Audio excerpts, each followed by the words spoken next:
ఇంత అడావుడికి అర్ధరాత్రి మీటింగ్ ఏంటయ్యా? ఏముందండి, 10 రోజుల్లో ఎలక్షన్ రిజల్ట్స్ కదా, సర్వేలో వచ్చుంటాయి. అవి చూసి మేడం గారికి చిన్న టెన్షన్ స్టార్ట్ అయ్యి మీటింగ్ ఏదో అరేంజ్ చేసి ఉంటారు. అంతేనంటావా? ఈ టైంలో ఇంకేముంటదండి. అర్ధరాత్రి పూట అనుకోకుండా మీటింగ్ పెట్టి మిమ్మల్ని అందరినీ ఇక్కడికి పిలిపించినందుకు నన్ను క్షమించాలి. మరేం పర్లేదు మేడం, మన కోసం మన పార్టీ కోసం ఈ మాత్రం శ్రమ తీసుకోలేమా? ఇంతకీ మమ్మల్ని మీటింగ్ కి ఎందుకు పిలిచినట్టు మేడం? ఎందుకంటే ఓటింగ్ సర్వేలన్నీ చెక్ చేశాం. సర్వేల్లో తేలింది ఏంటంటే రాష్ట్ర వ్యాప్తంగా ఉన్న 175 అసెంబ్లీ స్థానాల్లో ఈసారి అధికార పార్టీకి 40%, ప్రతిపక్ష పార్టీ అయిన మనకు 42% సీట్లు రావచ్చని తేలింది. ఇక మిగిలిన అసెంబ్లీ స్థానాలు ఇండిపెండెంట్ క్యాండిడేట్స్ గెలిచే అవకాశం ఉంది. కాబట్టి ఈసారి మన పార్టీ గవర్నమెంట్ ఫామ్ చేయాలంటే ఖచ్చితంగా మనకు కావాల్సింది ఇంకో 10 సీట్లు మాత్రమే. ఆ 10 సీట్లు రాష్ట్ర వ్యాప్తంగా ఇండిపెండెంట్లుగా నిలబడి గెలిచిన వారిని మన పార్టీలోకి రాబట్టుకోగలిగితే ఖచ్చితంగా ఈసారి గవర్నమెంట్ మనదే అవుతుంది. ఇప్పుడు మేమంతా ఏం చేయాలో చెప్పండి మేడం. మీరు చెట్టెగేస్తే మీకోసం పని చేయడానికి మీ వెన్నకల 100 మంది ఉన్నా వాళ్లను కాదని, ఎంత పెద్ద వర్షంలో మీరు నన్ను ఎత్తుకుంటూ వచ్చారంటే మ్యాటర్ ఎంత సీరియస్సో అర్థం చేసుకోగలను. చెప్పండి, ఈ భాషని మీకోసం ఏం చేయమంటారు? రాష్ట్ర వ్యాప్తంగా గెలవబోతున్న ఆ ఇండిపెండెంట్ క్యాండిడేట్ల మీద ఇప్పటి నుంచే గ్రౌండ్ లెవెల్లో వర్క్ స్టార్ట్ చేయండి. అధికార పార్టీ కంటే ముందే మనమే వాళ్ళని కొనే ప్రయత్నం చేద్దాం. వయసు పైబడిపోతున్న ప్రయాణం మాత్రం ఇంకా ప్రతిపక్షంలోనే సాగుతోంది భాష. అందుకే ఈసారి ఎలాగైనా ప్రభుత్వం మనదవ్వాలనుకుంటున్నాను భాష. మీరు చెప్పేది కరెక్ట్ మేడం, కానీ ఈ గ్యాప్ లో అధికార పార్టీ కుక్కైన దుర్గాగాడు ఎంటర్ అయిపోయి మన వైపు తిప్పుకోవాలనుకున్న ఇండిపెండెన్స్ ని ఈసారి కూడా వాళ్ళ వైపు లాక్కుపోవడం గ్యారెంటీ ఏంటి? కరిచే కుక్కని కట్టేసుంచాలి. అందుకే కదా ఈసారి వాడి మీద బెయిల్ దొరకని కేసులు పెట్టి వాణ్ణి జైల్లో పెట్టించింది. అంటే వాడు జైల్లో ఉండి చక్రం తిప్పలేడు అంటారా మేడం? దానికి నువ్వు నా కోసం ఒక పని చెయ్యాలి. ఏం చేయాలో చెప్పండి మేడం. సెంట్రల్ జైల్లో ఒక ఖైదీ ఉన్నాడు. ఈ జైలు అనుకున్నావా? నువ్వు పబ్జీ గేమ్ ఆడే గ్రౌండ్ అనుకున్నావా? మాట్లాడవే, ఎందుకు కొట్టేవాళ్ళని? ఆ చూపే తగ్గించుకుంటే ఇక్కడ ఉన్న 4 రోజులు సేపు కొంటావు. లేదనుకో నా సంగతి తెలీదు, తీసుకెళ్లి తీహార్ జైల్లో పడదొబ్బుతా. రై చూస్తారేట్రా, తీసుకెళ్లి చల్లపడి నా కొడుకుని. జైలర్ సాబ్. చెప్పు భాష, ఏంటి విషయం? మా కుర్రాలని ఓ 10 మందిని జైలుకి పంపిస్తున్నాను. ఈసారి ఎవరిని వేసేటేంటి? దుర్గాని. దుర్గా అంటే ఆ అధికార పార్టీ వాళ్ళ మనిషేగా? అవును సాబ్, వాడే. వాడిని వేసేయడానికి అపోజిషన్ వాళ్ళ దగ్గర అంత తీసుకున్నావేంటి? మనందులో నా వాటా సంగతి ఏంటి? ఎప్పటిలాగే మీ అకౌంట్ కి ట్రాన్స్ఫర్ అయిపోతుంది. స్టేట్ లో ఈసారి కూడా మన అధికారమే రాబోతుంది. కాబట్టి రేపు నా ఫామ్ హౌస్ లో మీ అందరికి పార్టీని అరేంజ్ చేశాం. హలో అయ్యా సీఎం గారు, సెంట్రల్ జైలు నుండి జైలర్ మసూద్ మాట్లాడుతున్నానయ్యా. మీకు ముఖ్యమైన విషయం ఒకటి చెబుదామని ఫోన్ చేశాను. ఏంటి విషయం చెప్పండి.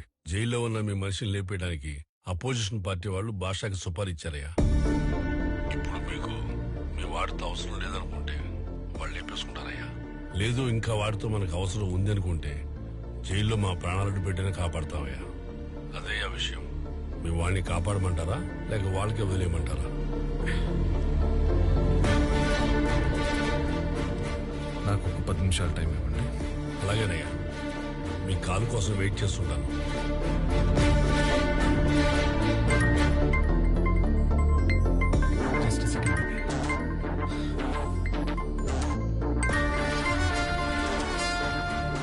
హలో మావయ్య, చెప్పండి.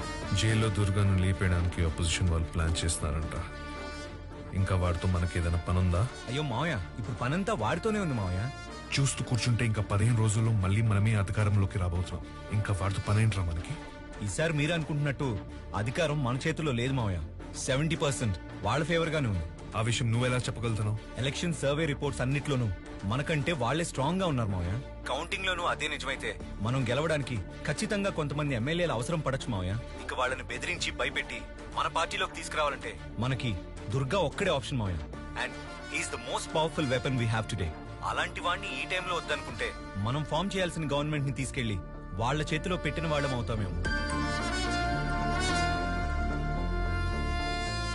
ఎలక్షన్ రిజల్ట్ డిక్లేర్ అయ్యే వరకు జైల్లో మా వాడి మీద ఒక దెబ్బ కూడా పడడానికి వీల్లేదు. ఆ సంగతి నాకు వదిలేండి అయ్యా, నేను చూసుకుంటాను. కానీ మీ వాడిని ప్రొటెక్ట్ చేయాలంటే చాలా పెద్ద మొత్తంలో ఖర్చులే ఉందయ్యా. నేను చూసుకుంటాను. సార్ నాది చిన్న డౌట్ సార్. ఏంటది? అప్పుడు దుర్గాను లేపడానికి డబ్బులు తీసుకున్నారు, ఇప్పుడు కాపాడడానికి డబ్బులు తీసుకుంటున్నారు. ఈ రెండిట్లో మీరు ఏం చేయబోతున్నారు సార్? నాకు ఒక చిన్న కన్ఫ్యూజన్ ఉంది. పెచ్చోడా, దీన్నే ఇంగ్లీష్ లో పాలిటిక్స్ అంటారు, అదే మన తెలుగులో అయితే రాలైతే ఈ రోజే. ఈ రోజు వదిలేండి, రేపు ములాఖాత్ అస్సలు కుదరదు. ప్రోగ్రామ్ ఎల్లుండికి ప్లాన్ చేసుకోండి. సరే అయితే, కానీ ఓ విషయం బాగా గుర్తుపెట్టుకోండి. నేను మీకు ఆ రోజు దుర్గాన్ని చంపడానికి జస్ట్ అరగంట మాత్రమే టైం ఇస్తా. మీరు ఆ టైంలోపే వాడిని వేసేయాలి. ఒకవేళ వేయలేదనుకో, మళ్ళా మీకు వాడిని చంపే అవకాశం ఏమను. వెళ్ళండి.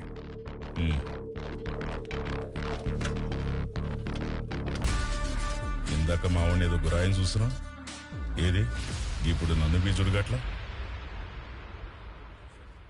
రే చూడరా, నన్ను బీ ఒకసారి చూడరా గట్ల. రే చూడరా, నిన్నేరా అడుగుతుంది, అన్నను కూడా ఒకసారి గురాయించి చూడు. రేయ్ చూడరా, రేయ్ చూడరా.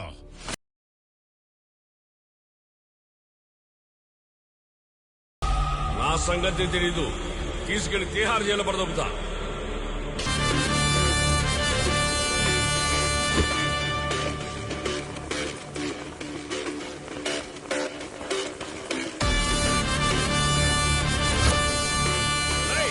చూస్తారేంట్రా, తీసుకెళ్లి వాళ్ళ చల్లపడండి.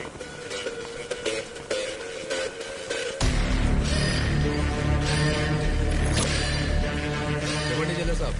రే భాషా, నువ్వు ఇంకో 10 మందిని పంపించిన జైల్లో ఆ దుర్గా గారిని చంపలేవురా. ఏమైంది జైలర్ సాబ్? ఏమైందా? నువ్వు పంపించిన 10 మందిని ఇక్కడ ఒకడు తుక్కు తుక్కు మీద కొట్టుపడేశాడు. వాళ్ళలో ఒక్కడైనా ప్రాణాలతో ఉంటాడని నాకు నమ్మకం లేదు. ఇంకోసారి ఇలాంటి పిచ్చి పనులు ఏమైనా ఉంటే జైలు పెట్టి చూసుకో. జైలు మాత్రం ప్లాన్ చేయకు. పెట్టే పోను.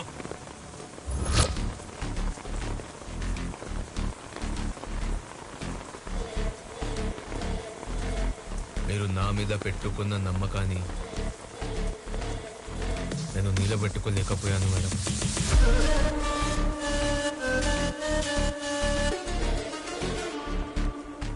ఈ గన్తో నన్ను ఇక్కడే చంపేయండి, లేదా నాకు ఇంకొక అవకాశం ఇవ్వండి. ఈసారి నేనే జైలుకి వెళ్ళి ఆ దుర్గా గాడిని లేపేస్తా.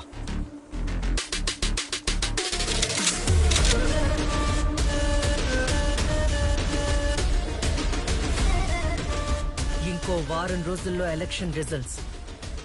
ఆ రిజల్ట్స్ నాకు ఫేవర్ గా లేకపోతే అప్పుడు చెప్తా ఎవరు ఎవరిని చంపాలో.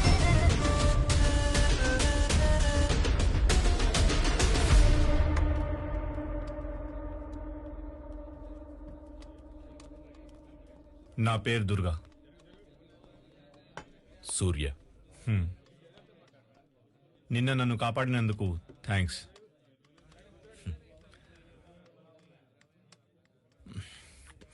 నీ గురించి విన్నాను, ఏదో మర్డర్ కేసులో జైలుకి వచ్చావంట కదా.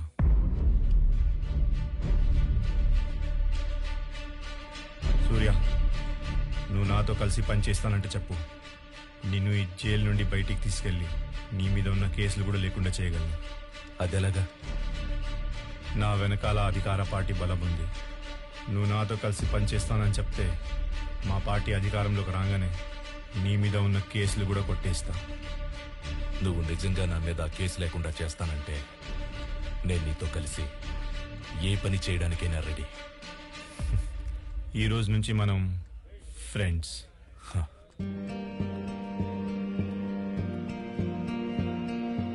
అవును, ఆ రోజు వాళ్ళు నిన్నెందుకు చంపాలనుకున్నారు? ఆపోజిషన్ వాళ్ళు ఎప్పటి నుంచో నన్ను చంపడానికి ట్రై చేస్తున్నారు. ఈసారి వాళ్ళకి జైల్లో అవకాశం దొరికింది, అందుకే చంపడానికి వచ్చారు.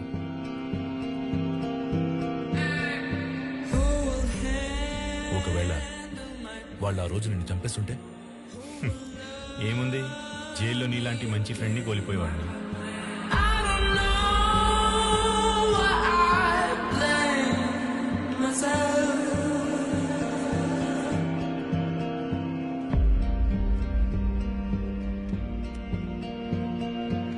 Who's it, baby?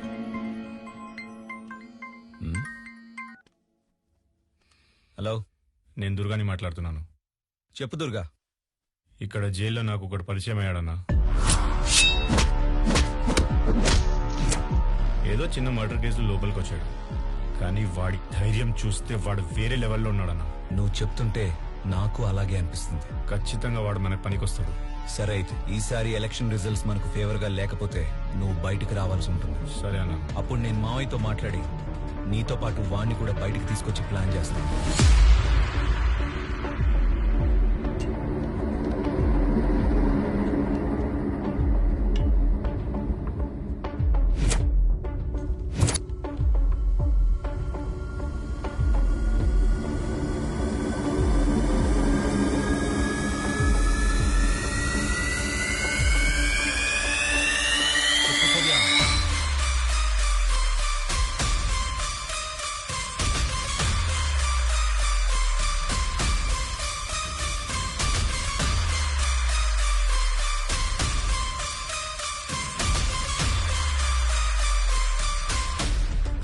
సూర్య, ఈ సమాజం మారదు, ఈ ప్రజలు మారరు. ఈ 100 ఏళ్ల చరిత్రలో నీకెప్పుడన్నా అనిపించిందా ఓటేసే పద్ధతి మారిందని? మనకెందుకు సూర్య, నా మాట విను, ఇవన్నీ ఇంతటితో వదిలేద్దాం. చూడు శివ, నువ్వు చెప్పినట్టు ఈ సమాజం మారకపోవచ్చు, ప్రజలు ఓటేసే పద్ధతి మారకపోవచ్చు, కానీ ప్రజల్ని పరిపాలించే నాయకుల్ని మాత్రం మనం మార్చాలరా. 40 రోజులుగా ఎదురు చూస్తున్న ఉత్కంఠకు తెరపడింది. గెలిచిన అభ్యర్థులు సంబరాలు చేసుకుంటుంటే ఓటమి పాలైన అభ్యర్థులు దానికి కారణాలు వెతుకుతున్నారు. ఓటర్ మాత్రం తమకి ఎవరూ దూరం కాదు, ఎవరూ దగ్గర కాదు అన్నట్లు 2 మేజర్ పార్టీలకు సమాన సీట్లిచ్చి ఇద్దరిని టెన్షన్ లో పెట్టారు. రాష్ట్రంలో ఉన్న మొత్తం 120 అసెంబ్లీ సీట్లలో అధికార పార్టీకి 48 సీట్లు రాగా అపోజిషన్ పార్టీకి 52 సీట్లొచ్చాయి. మిగిలిన 20 సీట్లు గెలుచుకున్న ఇండిపెండెంట్లే రాష్ట్రంలో ప్రభుత్వాన్ని ఏర్పాటు చేయడానికి కీలకంగా మారారు. ఇప్పుడు వాళ్లల్లో ఎంతమంది ఏ పార్టీకి సపోర్ట్ చేస్తారు, రాష్ట్ర పాలన ఏ పార్టీ చేతికి వెళ్తుంది అన్నది తెలియాలంటే బల పరీక్ష అయ్యేంత వరకు ఎదురు చూడక తప్పదు. ఇదేంటి సార్, ఈసారి ఎలా జరిగిందేంటి? ఇప్పుడు ఏం చేద్దాం సార్? ఈసారి కూడా గవర్నమెంట్ ఎలాగైనా మనదే అవుతుంది.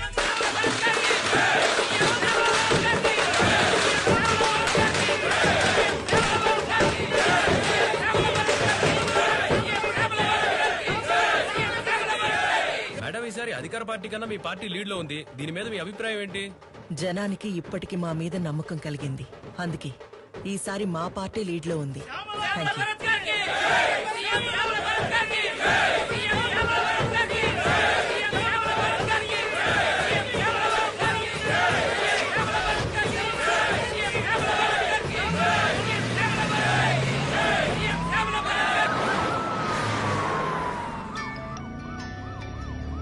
మేడం, సీఎం రామ్మోహన్ రావు గారు ఫోన్ చేస్తున్నారు. చెప్పండి ఎక్స్ సీఎం రామ్మోహన్ రావు గారు, ఎలా అనిపించాయి మీకు ఈసారి ఎన్నికల ఫలితాలు? ఏదో ఈసారి 4 సీట్లు ఎక్కువ వచ్చినంత మాత్రాన మీరు గెలిచేశారనుకోకండి మిస్ శ్యామల భరత్ గారు. మీరు అధికారంలోకి రావాలంటే మీ పార్టీకి ఇంకో 10 మంది ఎమ్మెల్యేలు కావాలి. ఆ 10 మందిని మీరు కొనాలి. వాళ్ళని తీసుకొచ్చి ఇంకా 10 రోజుల్లో బల పరీక్షకి హాజరుపరచాలి. కాబట్టి మీ పార్టీకి నాకంటే ఈసారి 4 సీట్లు ఎక్కువ వచ్చినా, ఇంకో 4 సీట్లు నా పార్టీకి తక్కువ వచ్చినా, చివరికి అసెంబ్లీలో మీ స్థానం ఎప్పటిలాగే ప్రతిపక్షం వైపే. అది మర్చిపోకండి మిస్ శ్యామల భరత్ గారు. సరే అయితే రామ్మోహన్ రావు గారు, ఈసారి శాసనసభలో ఎవరు ఎవరికి ప్రతిపక్షంగా వ్యవహరిస్తారో అది చూద్దాం. Good luck.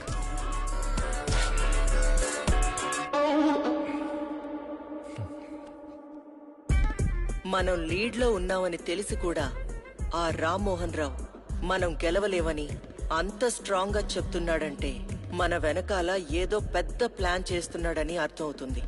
ఇప్పుడు మనకున్న లీడ్ ప్రకారం మన పార్టీ గెలిచి అధికారంలోకి రావాలంటే వీలైనంత తొందరలో ఆ 20 మంది ఇండిపెండెంట్లను మనం వెంటనే కొనేయాలి. ఆ 20 మందిని మనం వెంటనే కొనేయాలంటే దానికి ఒకటే మార్గం మేడం.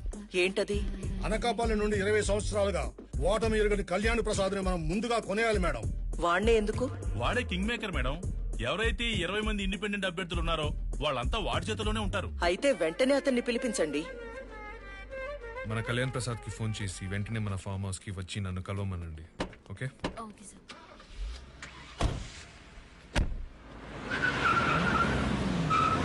అందరూ వచ్చేసినట్టున్నారు. నీ వల్లే లేటు. ఆగు ఆగు. నమస్తే మేడం.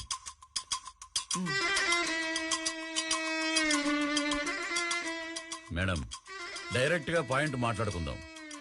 ఇద్దరికి టైం కలిసి వస్తుంది. నేను స్ట్రైట్ గా పాయింట్ కే వచ్చేస్తాను. మీ 20 మంది ఎమ్మెల్యేలు మా పార్టీకి మద్దతు ఇవ్వాలి. దానికి మీకు ఒక్కో ఎమ్మెల్యేకి ఎంత కావాలో చెప్పండి. ఒక్కొక్క ఎమ్మెల్యే వాళ్ళ వాళ్ళ నియోజకవర్గంలో గెలవడానికి సుమారు 50 కోట్లు ఖర్చు పెట్టారు. ఒక్కొక్క ఎమ్మెల్యేకి 100 కోట్లు ఇవ్వండి. ఏంటి? ఒక్కో ఎమ్మెల్యేకి 100 కోట్ల? అంటే ఈ లెక్కన 20 మందికి కలిపి 2000 కోట్లన్నమాట. అవును మేడం. అంతెందుకు? మార్కెట్లో రేట్లు బాగా పెరిగిపోయాయి మేడం. ఒకప్పుడు వంట నూనె లీటర్ 90 రూపాయలు ఉండేది. ఇప్పుడు 230 రూపాయలు అయింది. అయినా జనాలు కొనట్లేదా? పైగా జనం గురించి మనం ఏమైనా ఆలోచిస్తున్నావా? లేదు కదా. అందుకే వస్తువుల రేట్లు పెరిగినట్లు ఓటర్ కూడా తన ఓటు రేట్లు పెంచేశాడు మేడం. ఒకప్పుడు 1000 రూపాయలు ఉండే ఓటు ఇప్పుడు 5000 రూపాయలు అయింది. ఇక్కడెవరో క్యాండిడేట్ ను చూసి ఓటేరు మేడం. వాళ్ళు ఇచ్చే క్యాష్ తీసుకునే ఓటేస్తారు. అయితే ఇప్పుడు మీ ఎమ్మెల్యేలు మా పార్టీకి మద్దతు ఇవ్వాలంటే మీకు 2000 కోట్లు ఇవ్వాలి, అంతే కదా? 2000 కోట్లు కాదు మేడం, మరి 2500 కోట్లు. ఏంటి? 2500 కోట్ల? ఎస్. ఆ 500 కోట్లు దేనికి? అది నా కమిషన్ మేడం. 500 కోట్లు మీ కమిషనా? అవును మేడం. నేనేమి మీ చేతిలో ఆకు ఒక్క పెట్టి తాంబూలం ఇవ్వట్లేదు. ఈ స్టేట్ ని 5 ఏళ్లు రూల్ చేసే అధికారం మీకు ఇస్తున్నాను. అలాంటప్పుడు ఒక చిన్న 500 కోట్లు కమిషన్ తీసుకోవడంలో పెద్ద తప్పేం లేదు madam.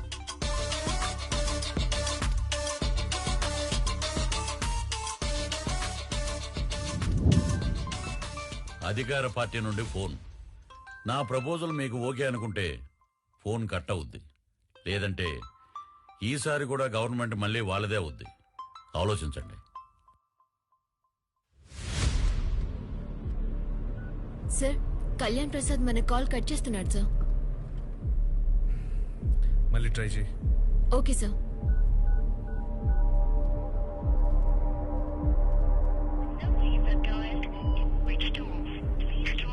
Sir, phone switch off అని వస్తుంది సార్. వెంటనే వాయిస్ మెసేజ్ పంపించు. Okay, sure sir. మీరడిగిన మొత్తం 2500 కోట్లు. ఎక్కడా తేడా రాకూడదు. బల పరీక్ష రోజున మా 20 మంది ఎమ్మెల్యేలు హచ్చుడాగుల్లాగా మీ వెంటే ఉంటారు. మీరు ఎక్కడ సంతకం పెట్టమంటే అక్కడ పెడతారు.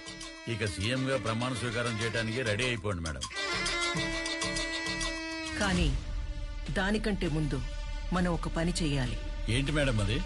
మీరు నాతో చేతులు కలిపారన్న వార్త ఎలాగైనా రామ్మోహన్ రావుకి తెలుస్తుంది. అప్పుడది మన ఎమ్మెల్యేలకు అంత సేఫ్ కాదు. అందుకే మన ఎమ్మెల్యేలందరూ ఒకే చోట సేఫ్ గా ఉండడానికి బెంగళూరులో నేను ఒక స్టార్ హోటల్ మొత్తం బుక్ చేశాను. బల పరీక్ష జరిగే వరకు వాళ్ళంతా అక్కడే ఉంటారు. మీ ఎమ్మెల్యేలతో పాటు మా ఎమ్మెల్యేలను కూడా కలిపి అక్కడికి పంపిస్తే అందరూ ఒకే చోట సేఫ్ గా ఉంటారు. మీరు చెప్పేది కరెక్టే మేడం. ఆ రామ్మోహన్ రావుకి భయపడి సిటీకి దూరంగా ఉన్న 500 కిలోమీటర్లో ఉన్న బెంగళూరులో ఉంచవలసిన అవసరం లేదు. ఎందుకంటే ఈ సిటీలో ఎవరికి తెలియని డెన్ ఒకటి ఉంది. అది నా కంట్రోల్లోనే ఉంది. ఈ 10 రోజులు మన ఎమ్మెల్యేలను అక్కడ దాచేస్తే టైము సేవ్ అవుద్ది. మన వాళ్ళు మన పక్కనే ఉన్నారన్న నమ్మకం, ధైర్యం ఉంటుంది. కానీ అంత సేఫ్ ప్లేస్ ఈ సిటీలో ఎక్కడుంది?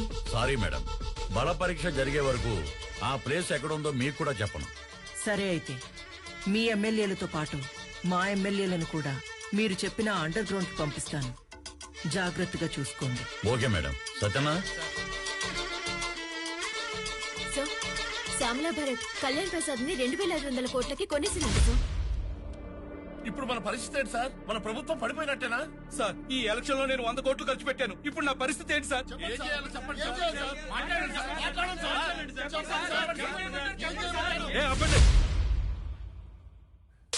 మీరెవరూ కంగారు పడాల్సిన పని లేదు. బల పరీక్షకి ఇంకా టైం ఉంది. నాకు బాగా తెలుసు ఏం చేయాలో. మీరు చెప్పింది నాకు అర్థమైంది. ఇప్పుడు నన్ను ఏం చేయమంటారో చెప్పండి. అన్అఫిషియల్ గా జైలు నుండి ఆ దుర్గా వెంటనే బయటికి రావాలి. ఎంత డబ్బు ఖర్చు అయినా సరే వెంటనే ఆ జైలర్తో మాట్లాడి ఆ పని చూడు. సరే మావయ్య, నాదో రిక్వెస్ట్. ఏంటది? దుర్గాతో పాటు ఇంకొకరిని కూడా జైలు నుండి బయటికి తీసుకురావాలి మావయ్య. ఎవడో వాడు? వాడి పేరు సూర్య. వాడి గట్స్, వాడి ధైర్యం అసలు వేరే లెవెల్ అంట. కావచ్చు, కానీ ఎవడో తెలియని ఒక కొత్త వ్యక్తి మీద అంత నమ్మకం ఎలా పెట్టుకోమంటావు? అసలే ఇది ఒక స్టేట్ గవర్నమెంట్ కి సంబంధించిన ఇష్యూ. ఏదైనా తేడా జరిగితే నా పొలిటికల్ కెరియర్ మొత్తం నాశనం అయిపోతుంది. నన్ను నమ్మండి మావయ్య, మన గవర్నమెంట్ పడిపోకుండా ఉండాలంటే ఈ ఆపరేషన్ లో దుర్గా కన్నా వాడే యాక్టివ్ గా పనిచేయగలడు. సరే అయితే వాడి గురించి అంతలా చెప్తున్నావు కాబట్టి పని అయిపోయిన వెంటనే వీళ్ళిద్దరూ జైల్లో ఉండాలి. నాకు కూడా వాడిని ఒకసారి కలవాలి.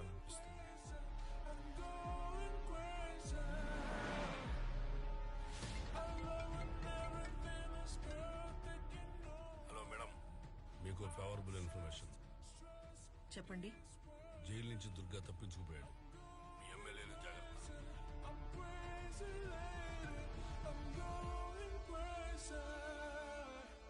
వీళ్ళని ఇప్పుడే వదిలేసి వాళ్ళకి అప్పుడే ఇన్ఫర్మేషన్ ఇచ్చేశారేంటి సార్? వాళ్ళు కొట్టుకు వస్తేనే కదరా మధ్యలో మనలాంటి వాడు సేఫ్గా ఉండేది.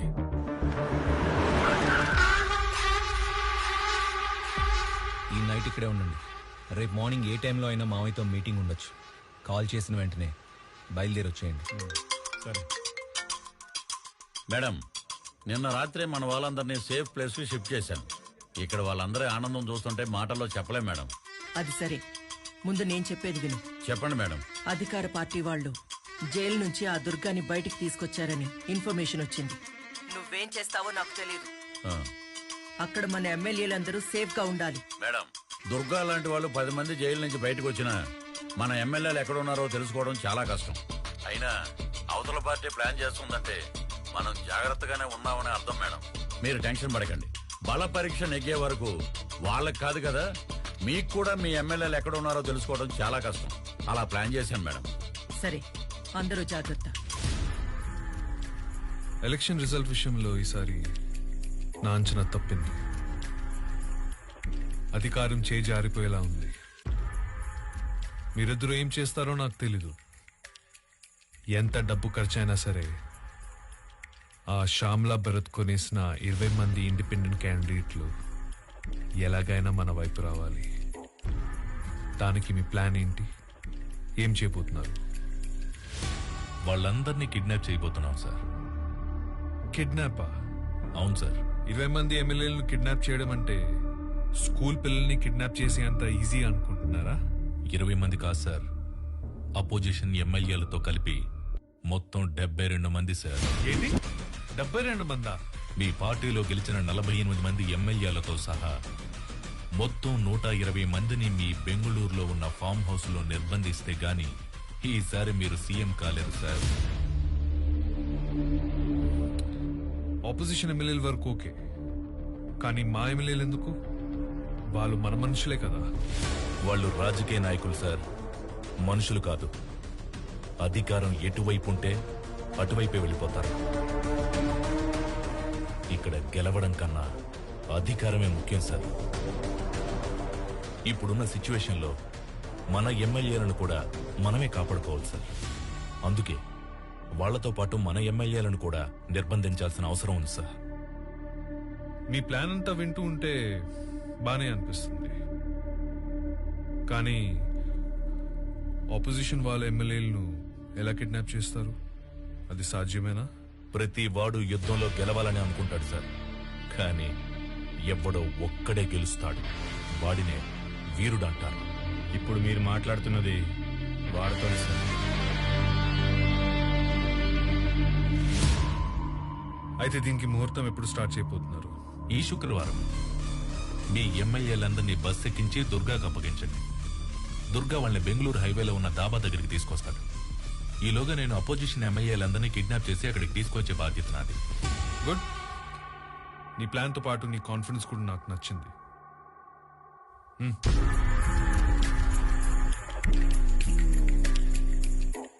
ఈ బ్యాగ్ లో 2 crores ఉన్నాయి. ఇది జస్ట్ అడ్వాన్స్ మాత్రమే. అనుకున్న పని అనుకున్నట్లు జరిగితే నీ మీద ఉన్న కేసెస్ కొట్టేయడంతో పాటు ఇలాంటి చాలా బ్యాగ్స్ నీకు అందుతాయి. ఈసారి కూడా మీరే సీఎంగా ప్రమాణ స్వీకారం చేయబోతున్నారు. దానికి సిద్ధంగా ఉండండి.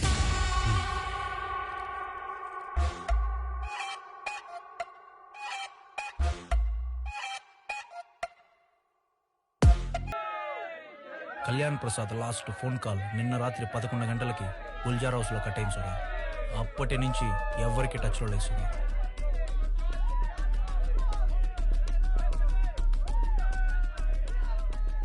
అయితే వాడు ఖచ్చితంగా గుల్జార్ హౌస్ లోనే ఉన్నాడు.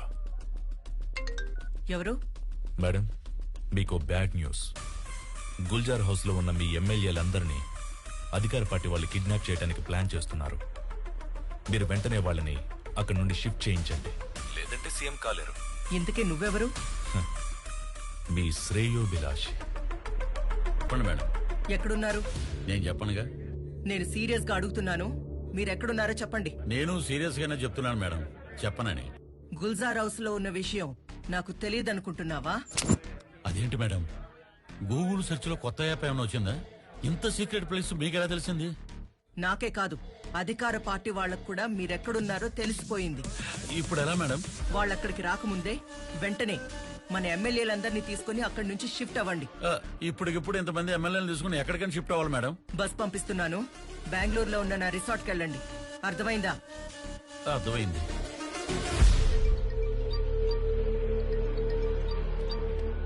మేడం. భాషా, నువ్వు పని చేయాల్సిన టైం వచ్చింది. చెప్పండి మేడం. మన ఎమ్మెల్యేలందరినీ అర్జెంటుగా ఒక బస్సులో బెంగళూరుకి షిఫ్ట్ చేయబోతున్నాం. మన బస్ సేఫ్ గా బెంగళూరు వెళ్లే వరకు నువ్వు ఆ బస్ ని ఫాలో అవ్వాలి. సరే మేడం. వెంటనే నీ మనుషులతో బెంగళూరు హైవే దగ్గర వెయిట్ చేయి. Okay madam.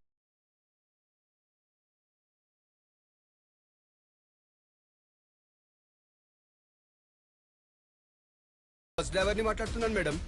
ఎక్కడున్నావు ఇప్పుడు? కరెక్ట్ గా మీరు చెప్పిన లొకేషన్ లో ఉన్నాను మేడం. సరే, మా వాళ్ళు వస్తారు, వెయిట్ చేయి. అట్లానే మేడం.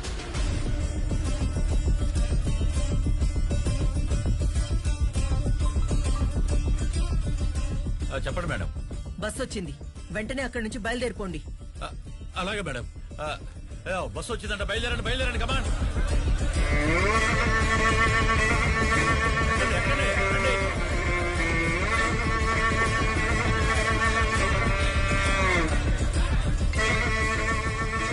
మేడం, అందరూ బస్ ఎక్కేశారు మేడం. బయలుదేరమంటారు మేడం? Okay madam. చెప్పు సూర్య. దుర్గా, మన ప్లాన్ సక్సెస్. ఇప్పుడు ఎమ్మెల్యేలందరూ నా హ్యాండ్ ఓవర్ లోనే ఉన్నారు. అయితే నువ్వు హైవే ఢాబా దగ్గర వెయిట్ చేయి, నేను కూడా బయలుదేరుతున్నా. ఓకే. ఏంట్రా ఏంకరా? చెప్పండి మేడం. బస్ బయలుదేరింది, ఇంకా సేపట్లో బెంగళూరు హైవే మీదకి వస్తుంది. ఎవరైనా మన బస్ ని ఫాలో చేస్తున్నారని నీకు అనిపిస్తే వాళ్ళని అక్కడే లేపేయండి.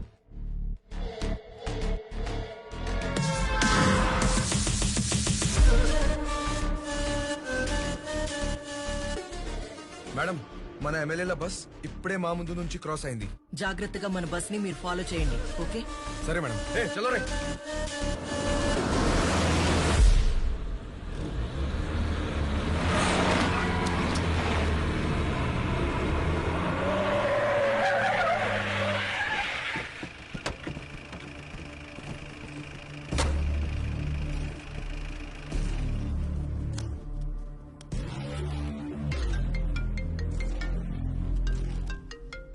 చెప్పు భాష.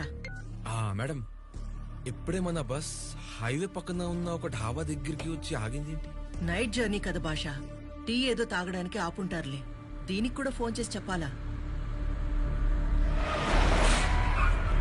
మేడం మేడం, మళ్ళీ ఏమైంది భాష? మన బస్ వెనకాల ఇంకో బస్ కూడా వచ్చి ఆగింది మేడం. ఇంకో బస్? అవును మేడం, చూస్తుంటే అధికార పార్టీ ఎమ్మెల్యేల బస్ లా ఉంది.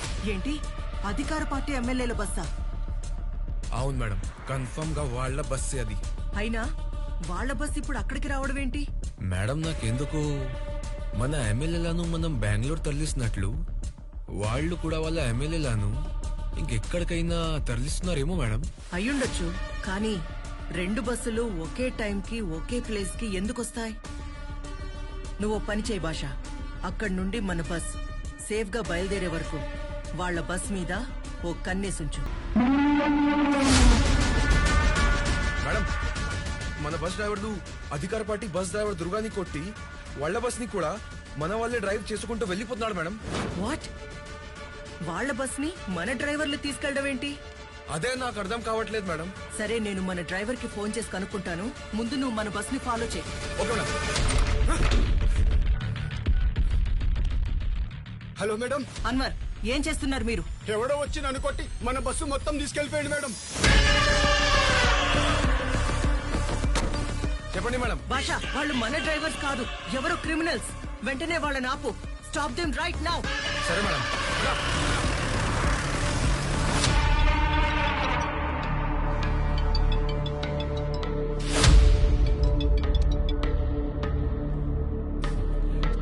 చెప్పండి శ్యామల భరత్ గారు, ఈ టైంలో కాల్ చేశారేంటి? చాలా రిలాక్స్డ్ మూడ్ లో ఉన్నట్టున్నారు. మీకు షాకింగ్ న్యూస్ చెప్పనా? చెప్పండి, అదేంటో. ఇప్పటి వరకు శాసనసభలో మీకు నాకు మధ్య పోటీ అనుకున్నాను. కానీ ఇప్పుడే మన మధ్యలో మూడో వాడు ఎంటర్ అయ్యాడు.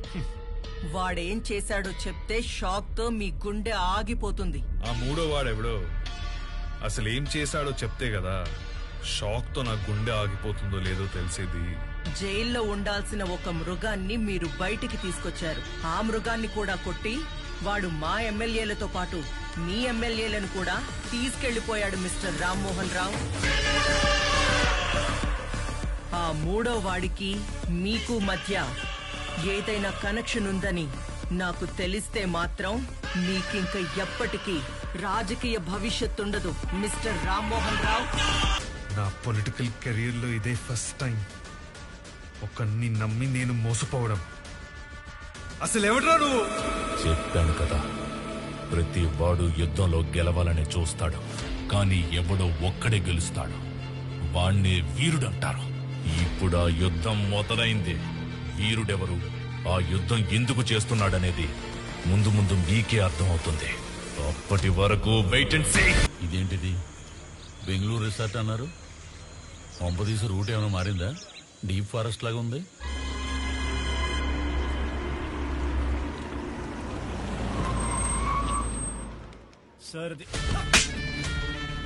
నిన్ను నమ్మి ఒక పని అప్పగించినందుకు నన్ను నేను చెప్పుతూ కొట్టుకోవడంలో తప్పేం లేదు.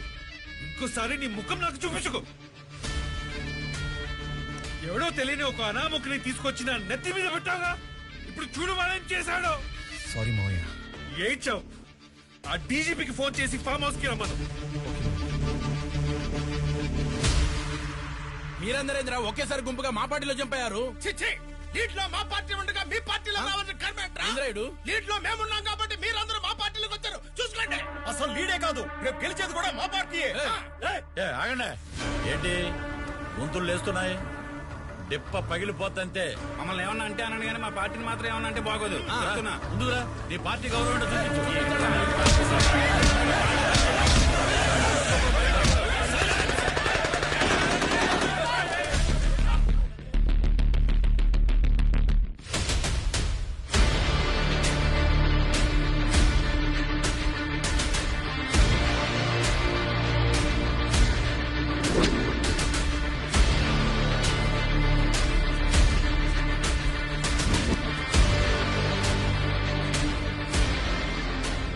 ఏం చూస్తున్నారో? మీరిష్టం వచ్చినట్లు అరవటానికి, మీరిష్టం వచ్చినట్లు పోట్లాడుకోవడానికి ఇదేం మీ అసెంబ్లీ కాదు. అడవి, నా అడవి, నా అడవి, నా అడవి. ఇక్కడ స్పీకర్ ఉండడు, మైకులుండవు, వాకౌట్ ఉండదు.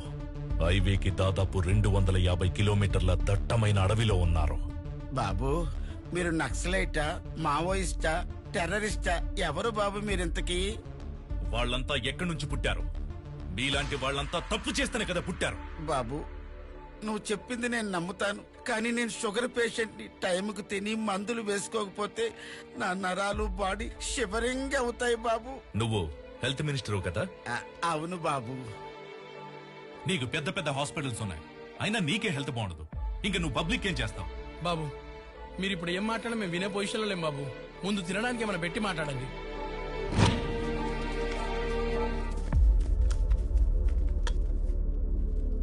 ఇదేం రైస్ బాబు, మనిషి వాడు ఎవడైనా తింటాడా? ఏ నీ రేషన్ దుకాణంలో జనాలకి ఇచ్చే రైస్ ఇదే కదా, మరి వాళ్ళు ఎలా తింటున్నారో ఎప్పుడైనా ఆలోచించావా?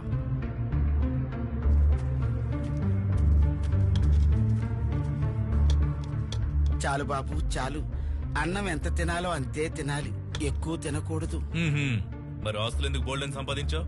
చాలని సరిపెట్టుకోవచ్చుగా, అది మాత్రం చేయరు. ఇదిగో అబ్బాయి, నీ మాటలు చేష్టలు ఎక్స్ట్రాడినరీగా ఉన్నాయి. కాకపోతే కొరత ఏంటంటే ఆ ముఖం కూడా చూపించావనుకో ఓలోడు తిరిగిపోద్ది. నన్ను చూస్తే తట్టుకోలేవు. అబ్బో, నీది నరసింహం అవుతారు మరి. అయితే చూడు.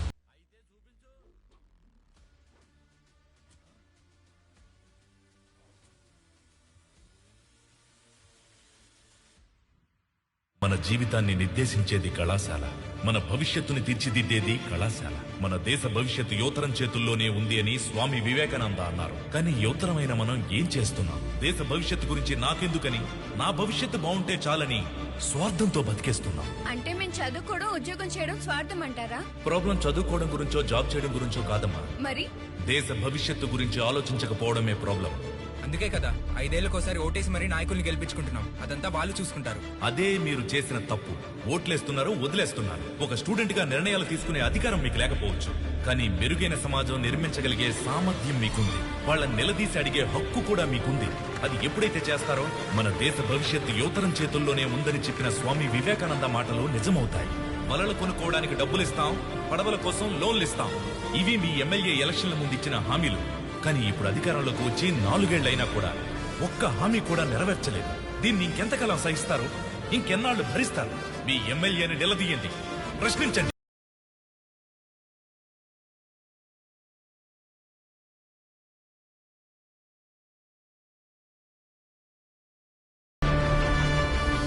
పద్దెనిమిదేళ్ల వయసు దాటిన యువతకి మన దేశం ఎందుకు ఓటు హక్కు కల్పిస్తుందో తెలుసా? ఒక సరైన నాయకుడిని ఎంచుకుని ఓటేయమని. కానీ మనమేం చేస్తున్నాం? కులాన్ని చూసి ఓటేస్తున్నాం, వాళ్ళు ఇచ్చే డబ్బులు తీసుకుని మరీ ఓటేస్తున్నాం. ఇది గాని ఇలాగే కొనసాగితే రేపు మీ పిల్లలు, తర్వాత వాళ్ళ పిల్లలు, ఈ రోజు మీరు పడుతున్న ఇబ్బందే రేపు వాళ్ళు పడాల్సి వస్తుంది. మిత్రులారా, ఇవాళ్టి నుంచి కులాన్ని చూసి ఓటు వేసే పద్ధతిని మారుతాం. డబ్బు తీసుకుని ఓటు వేసే సంస్కృతిని ఈ రోజు నుంచే నాశనం చేద్దాం. తర్వాత తరాలకు ఓటంటే ప్రభుత్వాన్ని మార్చే ఒక ఆయుధం అని తెలిసేలా చేద్దాం.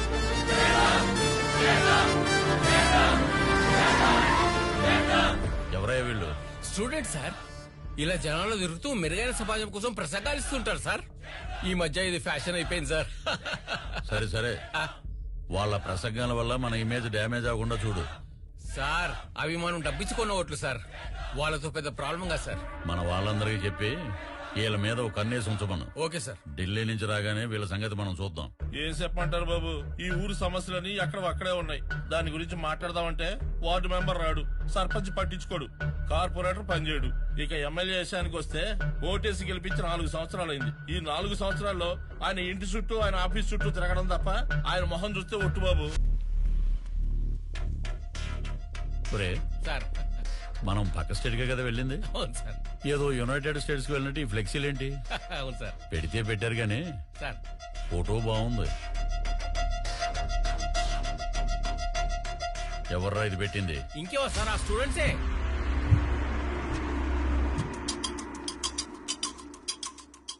ఖచ్చితంగా ఈ పోస్టర్ చూసి ఎమ్మెల్యే రియాక్ట్ అవుతాడు. రియాక్ట్ అవుతాడు, బట్ ఎలా రియాక్ట్ అవుతాడో తెలియటం లేదు. ఎలా రియాక్ట్ అయినా, ఎంతటి సమస్య ఎదురైనా మనం అందరం ఎదుర్కోవడానికి రెడీగా ఉండాలి. మీరు అనుకున్నంత ఉండదు. బాగా మర్యాద తెలిసిన వాళ్ళ ఉన్నారు, చదువుకున్నారు కదా, ఉద్యోగాలు చేసుకోవచ్చు కదా. ఇలా పేస్ట్ రాసి పోస్టర్లు అందించే పెంట పని, పాకి పని మీకెందుకు? ఈ పాలిటిక్స్ గోల మీకెందుకయ్యా? అది మీకు అర్థం కాదు. నమ్మలేనంత నమ్మకాన్ని ఇవ్వాలి, వెలకట్టలేనంత 1,00,000 హామీలు ఇవ్వాలి.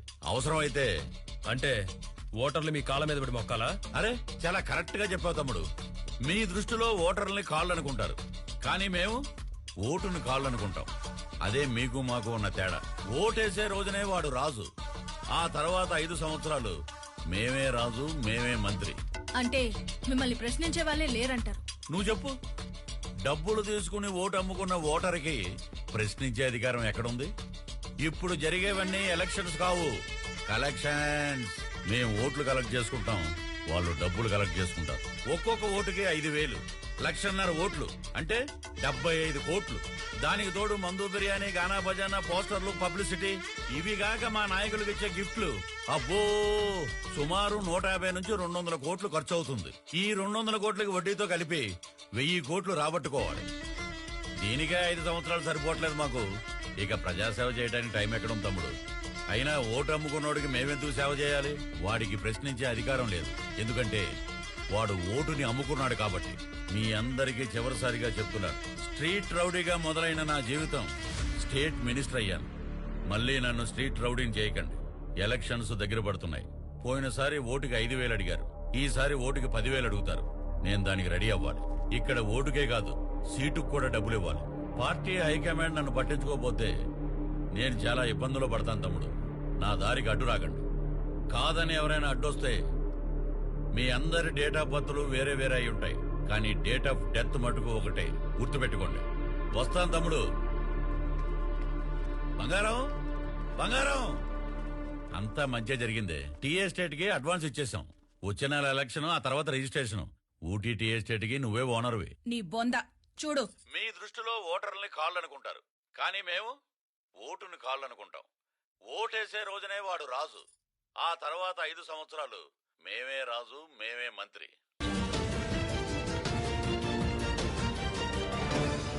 ఇవాల్టి breaking news. MLA Kalyan Prasad గారు తన అవినీతి గురించి తనే బట్టబయలు చేసుకున్న వైనం. చూడండి సార్. డబ్బులు తీసుకుని ఓటు అమ్ముకున్న ఓటర్కి ప్రశ్నించే అధికారం ఎక్కడుంది? ఇప్పుడు జరిగేవన్నీ ఎలక్షన్స్ కావు, కలెక్షన్స్. మీ అందరి డేట్ ఆఫ్ బర్త్లు వేరే వేరే అయి ఉంటాయి, కానీ డేట్ ఆఫ్ డెత్ మటుకు ఒకటే. గుర్తుపెట్టుకోండి. కళ్యాణ్ ప్రసాద్ గారే ఇలా మాట్లాడినందువలన మినిస్టర్ పదవి నుంచే కాకుండా అతన్ని పార్టీ నుంచి సస్పెండ్ చేసిన ఆ పార్టీ హైకమాండ్ మిమ్మల్ని పిలిచి ఒక్క మాట చెప్పకుండా మిమ్మల్ని 10లోంచి తీసేయడం చాలా అన్యాయం సార్. ఏంద్రే అన్యాయం? నేను పెద్ద దుర్మార్గుండని ఈయనే ఒప్పుకున్నట్టుందిగా ఆ వీడియోలో. ఈ ఎర్రదోలందరికీ ఈడో పెద్ద నాయకుడు. తిను, బాగా తిను.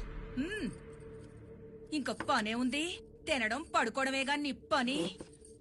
అమ్మో అమ్మో, ఎన్నెన్ని ఆశలు చూపించావు. ఊటీలో టీ ఎస్టేట్ అన్నావు, కర్ణాటకలో కాఫీ ఎస్టేట్ అన్నావు. నెక్స్ట్ ఎలక్షన్ లో గెలిస్తే నేనే హోమ్ మినిస్టర్, నువ్వు నా హోమ్ మినిస్టర్ పెళ్ళానివి అన్నావు. తర్వాత సీఎం పెళ్ళాం. ఏంట్రా, నువ్వు నన్ను సీఎం పెళ్ళాన్ని చేస్తావా? నువ్వే సీఎం కాలేకపోయావు. ఇప్పుడు పనికి మాలినవాడి పెళ్ళాంగా కూర్చున్నాను. అసలు సీఎం పెళ్ళాన్నవ్వాలంటే నేను ఇప్పుడు ఏం చేయాలి? చూస్తావేంట్రా, చెప్పు, ఏం చేయాలి? చెప్పించాలే.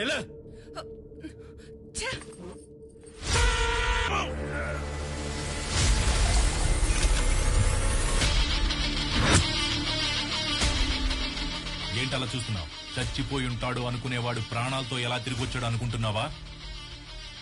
నన్ను చంపడం నీ వల్ల కాదు కదా, నీ బాబు వల్ల కూడా అవదు. ఓటనేది ఒకడి హక్కు. డబ్బులిచ్చి దాన్ని ఎవడూ కొనలేడు. ఎమ్మెల్యే పదవంటే ప్రజల సమస్యల్ని గవర్నమెంట్ దగ్గరికి తీసుకెళ్లే ఒక రిప్రజెంటేటివ్ మాత్రమే, అంతేకాని ఒక నియోజకవర్గానికి రాజు అని కాదు. జస్ట్ ఒక పనోడివి. నువ్వన్నీ మర్చిపోయావు కాబట్టే గుర్తు చేయడానికి పోస్టర్స్ వేశాం. బట్ నీకది అర్థం కాలేదు. ఇప్పటి వరకు నిన్ను మార్చాలనుకున్నానే గాని ఈ నియోజకవర్గ ఎమ్మెల్యేని మార్చాలనుకోలేదు. ఇప్పుడు మారుస్తా. వచ్చే ఎలక్షన్ లో పోటీకి రెడీగా ఉండు. జరగబోయేది కలెక్షన్స్ కాదు, ఎలక్షన్స్.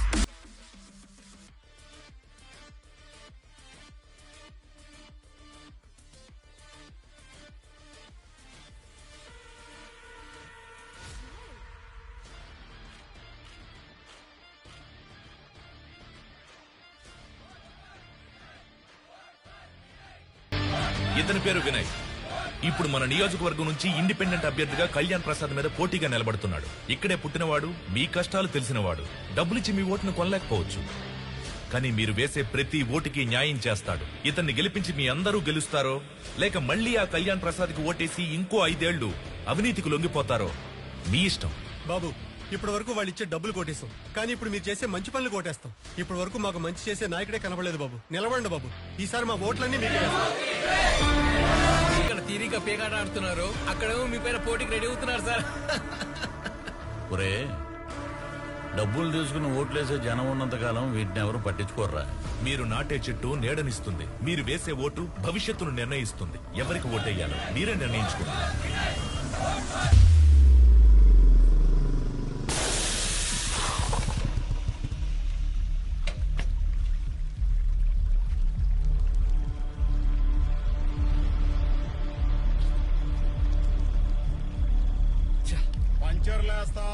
పంచర్లేస్తాం. ఏం బాబు బండి పంచరా? అవునన్నా, కొంచెం అర్జెంటుగా వెళ్ళాలి. బండి పంచరేస్తారా? చేస్తాం. రేయ్, రాబోయే కాలానికి కాబోయే ఎమ్మెల్యేరా, పంచర్ కొంచెం గట్టిగా వేయి. నువ్వు రోజు వెళ్లే దారిలో సడన్ గా ఈ రోజే బండి పంచర్ పడిందంటే తేడా కనిపించట్లేదు. దానికి తోడు ఈ రోజే పంచరేసేవాడు కరెక్ట్ గా ఇక్కడికి రావడం చిత్రంగా ఉంది కదూ. అలాగే మీరు కూడా ఎలక్షన్ లో నిలబడ్డాం చిత్రంగా లేదు. మీరంటే ఎమ్మెల్యే సార్, అసెంబ్లీకి పోతారు, మేమెక్కడికి పోతాం సార్? మళ్ళీ రౌడీజానికి వెళ్తాం. వెళ్తే ఏం జరుగుద్ది? చంపుకోవడాలు, నరుక్కోవడాలు, హత్యలు, మానభంగాలు. మేము చంపేది నరికేది ఎవరినో తెలుసా? నీ ఫ్రెండ్స్ నే. మీ లీడర్ సూర్యాన్ని అతి దారుణంగా చంపుతాం. తర్వాత మిగిలేది ఎవరో తెలుసా? మీతో తిరుగుతారు కదా ఆ తెల్లతోలు పిల్లలు. కావలసినంత వాడుకుని అనుభవించి ముంబై రెడ్ లైట్ ఏరియాకి తీసుకెళ్లి అమ్మేస్తాం. ఆలోచించుకో. రండ్రా. మీ అందరికి ఒక విషయం చెప్తాను, కానీ ఎవరు కోపడకూడదు. అయితే మేము కోప్పడే విషయం ఏదో చెప్పబోతున్నాం అన్నమాట. అది కాదురా. మరేంటో చెప్పరా, చెప్పు. మనం ఎలక్షన్స్ లో నిలబడట్లేదు. రై, నిజం చెప్పు, నిన్నెవరైనా బెదిరించారా? అలాంటిదేం లేదురా, మనం ఎలక్షన్స్ లో నిలబడట్లేదు అంతే. రై, నీ కళ్ళలో ఏదో భయం కనిపిస్తోంది, అదేంటో చెప్పు. అవునరా, భయపడుతున్నా. అయితే ఇప్పుడేంటి? ప్రాణం అంటే భయం ఉన్నోడివి ఎందుకురా ఎలక్షన్స్ లో నిలబడతానని ఒప్పుకున్నావు? రేపే నామినేషన్ కి లాస్ట్ డేట్. రేపు 3 గంటలకి ఎంఆర్ ఆఫీస్ దగ్గర అందరం వెయిట్ చేస్తూ ఉంటాం. నువ్వు వస్తున్నావు, నామినేషన్ వేస్తున్నావు. కాదు కూడదు అంటే వీళ్ళందరి సంగతి నాకు తెలీదు. నేను మాత్రం నిన్ను చంపి సముద్రంలో పడేస్తా. గుర్తుపెట్టుకో, రేపు సాయంత్రం 3 గంటలకి ఎంఆర్ఓ ఆఫీస్ రండ్రా.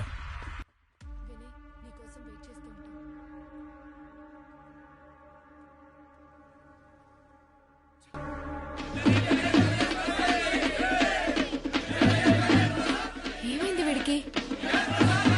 అసలు వాడి గురించి వాడు ఏమనుకుంటున్నాడు? ఫోన్ నాట్ రీచబుల్, మెసేజ్ కూడా వెళ్ళట్లేదు.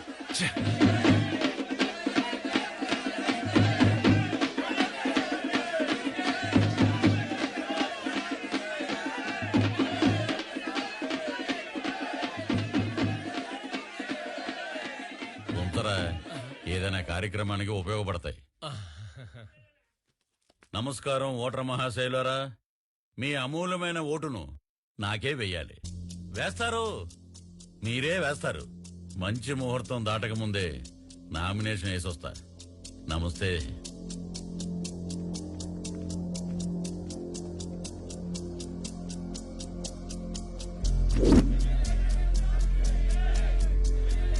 వినీకి మళ్ళీ ట్రై చేయి. ఏంట్రా టైం అవుతుంది, వాడు ఇంకా రాలేదు. తమ్ముడు, మీ క్యాండిడేట్ ఇంకా రాలేదనుకుంటా. రావు కాలం రాబోతుంది.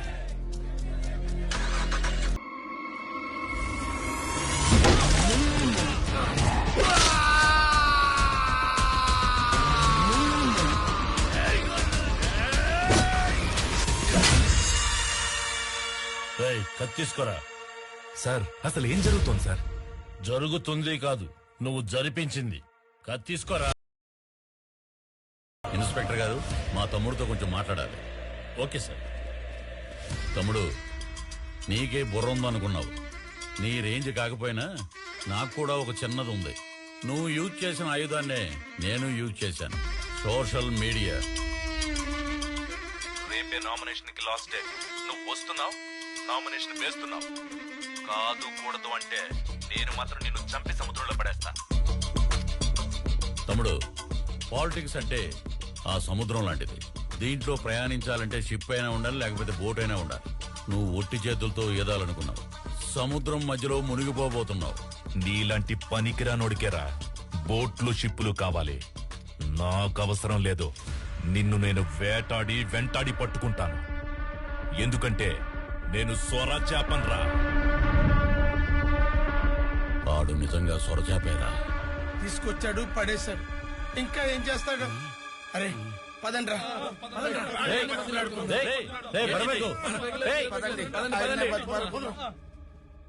ఏది ఏమైనా వాతావరణం మాత్రం భలే ప్రశాంతంగా, కడుపులో గడబిడగా ఉంది.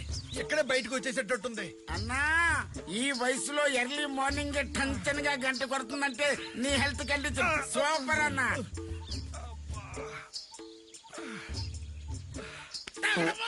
అందరికి ఒకేసారి వచ్చేస్తా.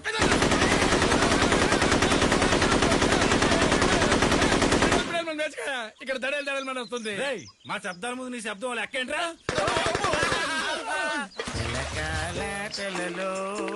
గలగల పాటలలో ఏమి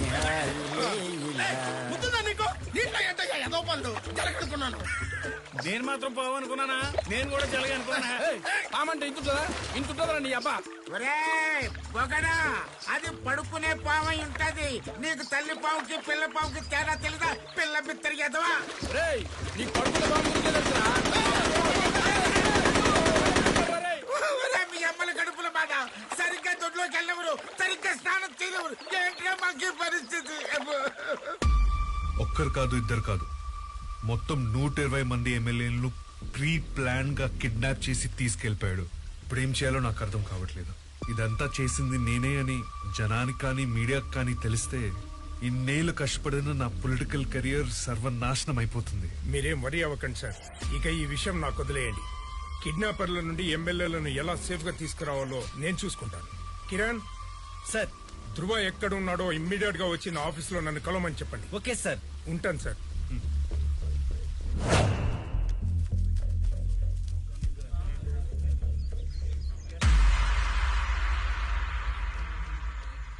బాబు బాబు ఏంటి? మీ గురించి వాడు మాకంతా చెప్పాడు బాబు. నిజంగా మీకు జరిగింది అన్యాయమే కాదన్నాం, కానీ వాడొక్కడ తప్పు చేస్తే మమ్మల్ని అందరిని ఎందుకు తీసుకొచ్చారు బాబు? కావాలంటే వాడిని ఒక్కడే ఇక్కడ ఉంచుకొని మమ్మల్ని అందరినీ విడిచిపెట్టేయండి బాబు. సరే, మీరు చెప్పినట్లు మిమ్మల్ని అందరినీ వదిలేస్తా. దానికి ముందు మీ అందరినీ ఓ 3 ప్రశ్నలు అడుగుతా. కరెక్ట్ గా సమాధానం చెప్పారనుకోండి, ఈ రోజే ఇప్పుడే వదిలేస్తా. Question number 1. మీలో సన్నీ లియోన్ ఎంతమందికి తెలుసు? ఎందుకు తెలియదు సార్? ఆవిడ నాకు ఎంతో ఇష్టమైన సార్. ఆవిడ వీడియోలు చూడకుండా నిద్రపడదు అనుకోండి. Question number 2. పూజా హెగ్డే ఎంతమందికి తెలుసు? బాబు పూజా ఎగ్జాక్ట్ పెద్ద హార్డ్ కోర్ ఫ్యాన్ బాబు. బాబు నువ్వు అడిగితే ఏదైనా కాదంటానా? నువ్వు అడిగితే ఏదైనా కాదంటానా? బాబు లేటెస్ట్ హిట్ అలవైకుంటా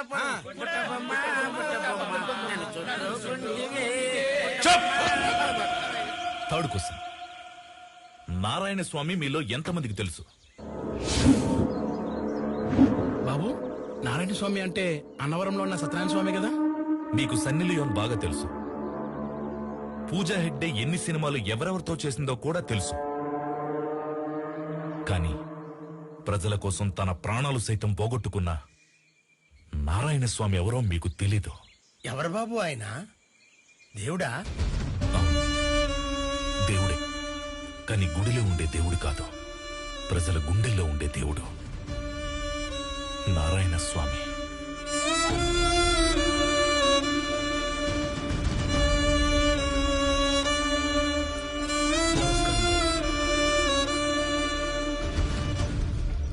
నమస్తే అమ్మా. నమస్తే నమస్తే.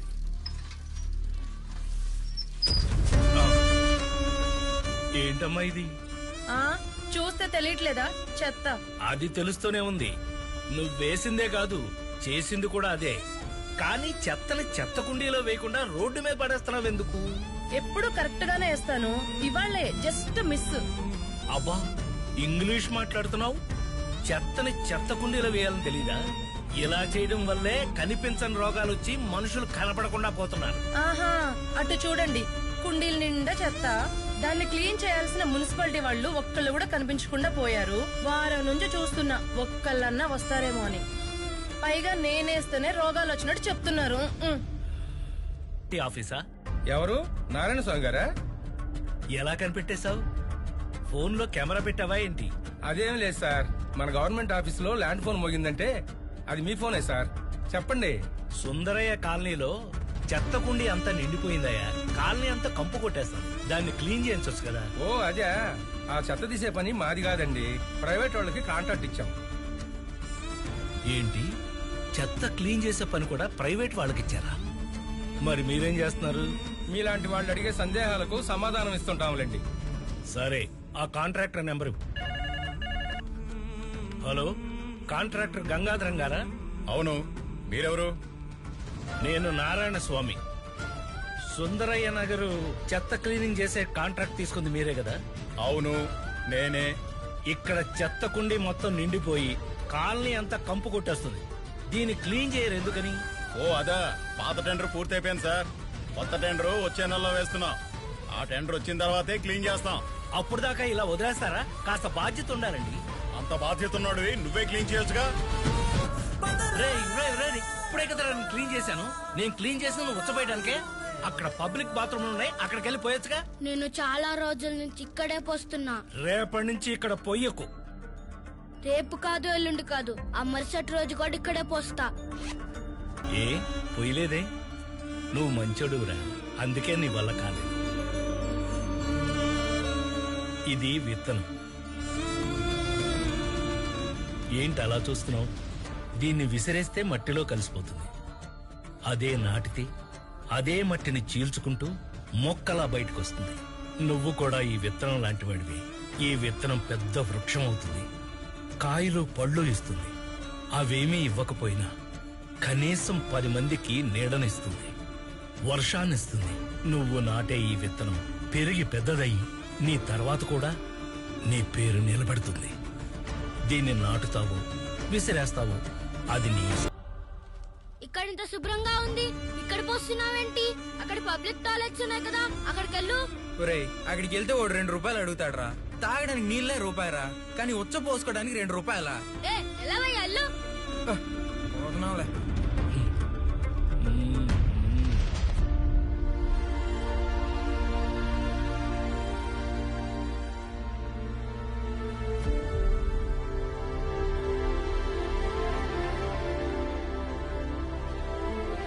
చూడు, జాతీయ జెండాని తిరగేసి పెట్టుకోకూడదు, తప్పు. జాతీయ జెండాని ఇలా పెట్టుకోవాలి, పైన కాషాయం, కింద పచ్చ.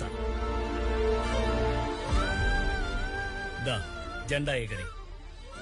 ఏంటి అలా చూస్తున్నావు? నువ్వు నాటిన విత్తనమే కాదు, నేను నాటిన విత్తనం కూడా పెరగడం మొదలైంది, మహావృక్షం అయిపోతుంది. దా ఎగరి.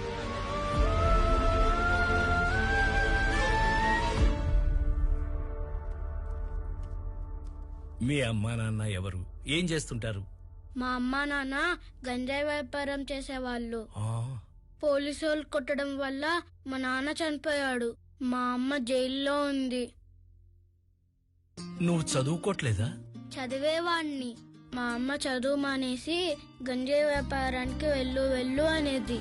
అందుకే నన్ను మా అమ్మ బడికి పంపించలేదు. నేను బడికెళ్ళి చదువుకోలేదు. ఇప్పుడు చదువుకుంటావా? చదువుతాను.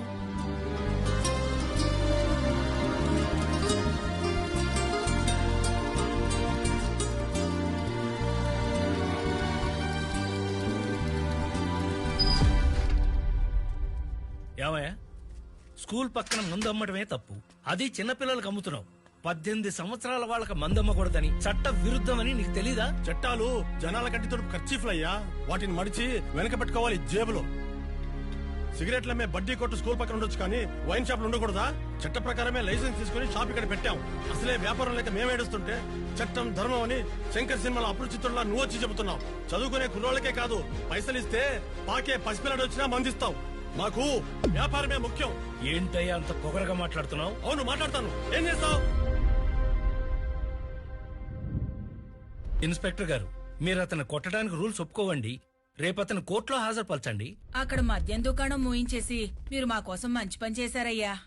నిజంగా మీలాంటి వాళ్ళు నాయకులైతే మాలాంటి వాళ్ళ కోసం ఇంకెన్నో మంచి పనులు చేస్తారయ్యా.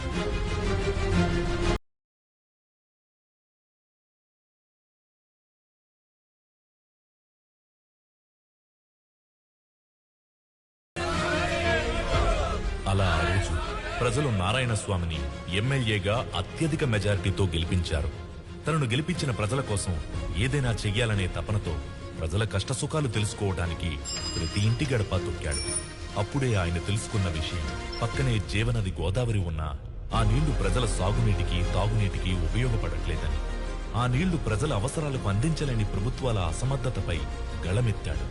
ఆ నియోజకవర్గం వ్యాసార్థమెంత, అక్కడ భౌగోళిక పరిస్థితులేంటి, అక్కడి వాతావరణానికి తగ్గట్టుగా ఏ పంటలేస్తే రైతులకు మంచి దిగుబడి వస్తుంది, ఇలా ఎన్నో సమస్యలపై ఒక పుస్తకమే రాసుకుని ప్రజల్లోకి వెళ్ళాడు.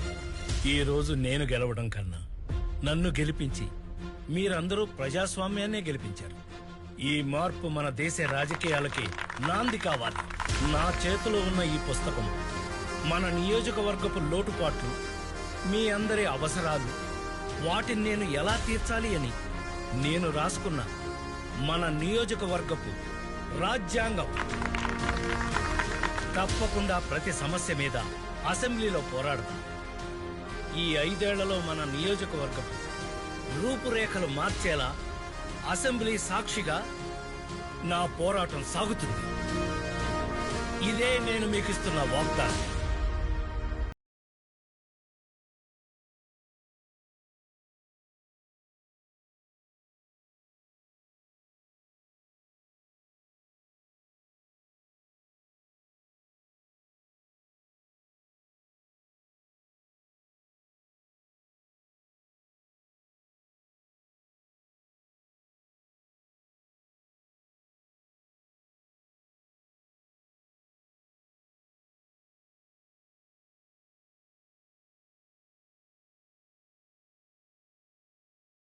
అధ్యక్ష, ఇది మా నియోజకవర్గ సమస్యల పుస్తకం.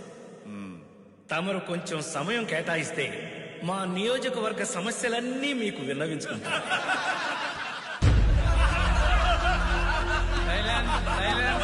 ఎందుకంటే నవ్వుతున్నారు? నేనేమన్నా కామెడీ చేశానా? కాదు కదా, మరెందుకు నవ్వడం? అధ్యక్ష, నారాయణ స్వామి గారిని చూస్తుంటే అసెంబ్లీకి వచ్చినట్టు కనపడటం లేదు అధ్యక్ష. పుస్తకాలు పట్టుకొని స్కూల్కి వచ్చినట్టు ఉంది అధ్యక్ష. ఏం మాట్లాడుతున్నారండి? ఇవి మా నియోజకవర్గ సమస్యలండి.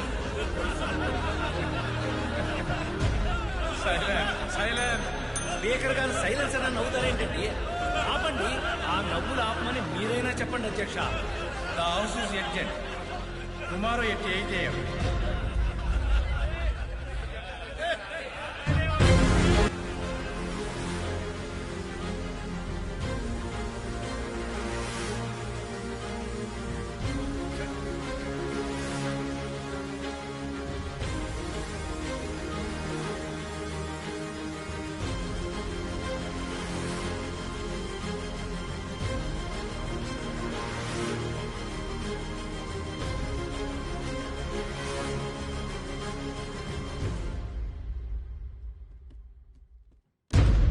భాస్కర్ రెడ్డి గారు, ఇప్పుడు మీరు మాట్లాడండి. అధ్యక్ష, గత ప్రభుత్వం యొక్క దిక్కుమాలిన పాలన వల్ల ఈ రాష్ట్రం మొత్తం భ్రష్టు పట్టిపోయింది అధ్యక్ష. ఎందుకు భ్రష్టు పట్టిపోయింది అంటున్నానంటే అధ్యక్ష, రాష్ట్రంలో రామరాజ్యంలో ఉండాల్సిన పాలన రాక్షస రాజ్యంలో మారిపోయింది అధ్యక్ష. అందుకే అధ్యక్ష ఇలా మాట్లాడాల్సి వస్తుంది. ఏం మాట్లాడుతున్నావు నువ్వు? మమ్మల్ని రాక్షస పాలన అంటావా? నోరుందని ఇష్టం చెట్లు మాట్లాడుకో భాస్కర్ రెడ్డి. ఈ 5 సంవత్సరాలు నువ్వు ఎలా పరిపాలిస్తావో అది చూస్తాను నేను. ఏంటే నువ్వు చూసేదే? నోరు మూసుకొని కూర్చో. కూర్చోరయ్యా, కూర్చోరు. ఏం చేస్తావు? ఏం చేస్తానా? మా మెజారిటీ ఎంతో తెలుసుగా, 100 మంది. మేము తలుసుకున్నామంటే మీలో ఒక్కడ కూడా ఈ అసెంబ్లీ దాటి బయటికి పోలేడు. కురుక్షేత్రంలో కౌరవులు కూడా మీలాగే 100 మంది. కానీ ఏవయ్యారో తెలుసుగా, ఎక్కడెవరో చేతి గాజులు వేసుకోలేదు. మాట్లాడించాలు. కూర్చో కూర్చో. మీరెవరండి మమ్మల్ని కూర్చోమంటానికి? ఇప్పుడు మీ ముందు చెప్తున్నాను, మాకు కానీ చక్కెరేగిందంటే నిజంగా మీలో ఎవడో అసెంబ్లీ దాటి బయటికి వెళ్ళరా? ఏంట్రా వెళ్ళలేంది అంటే కొట్టేస్తారా? దమ్ముంటే రండ్రా చూసుకుందాం. ఏంట్రా మీరు ఊరుకున్న కొద్ది పెద్ద రెచ్చిపోతున్నారు? మమ్మల్ని రెచ్చగొట్టింది నువ్వే. రెచ్చగొట్టే రెచ్చిపోకుండా ఉండటానికి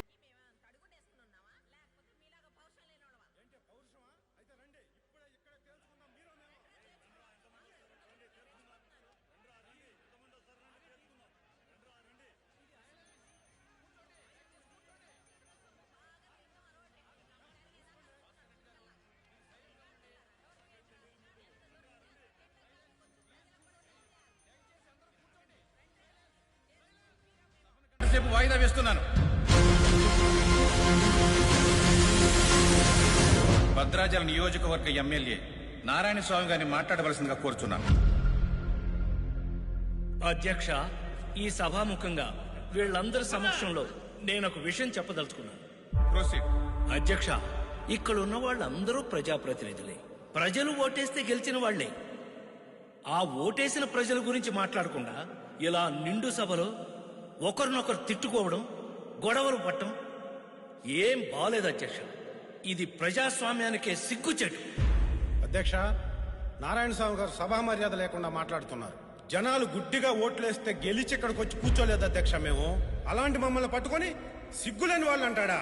ఈ విషయం మీద నారాయణ స్వామి గారు వెంటనే మాకు క్షమాపణ చెప్పి తీరాల్సిందే.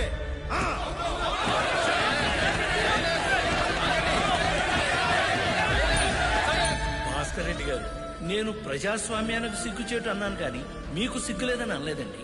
అయినా ఈ క్షమాపణలు గొడవలతో సభా సమయాన్ని వృధా చేసే బదులు అందరం కలిసి పనిచేసి ప్రజల అవసరాలు సమస్యలు తీర్చడం మంచిది కదా.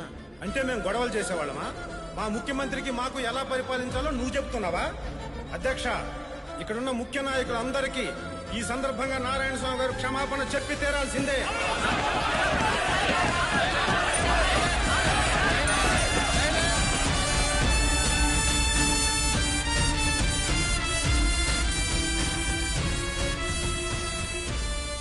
సభలో జరిగిన దానికి మీరేం బాధపడకండి అయ్యా.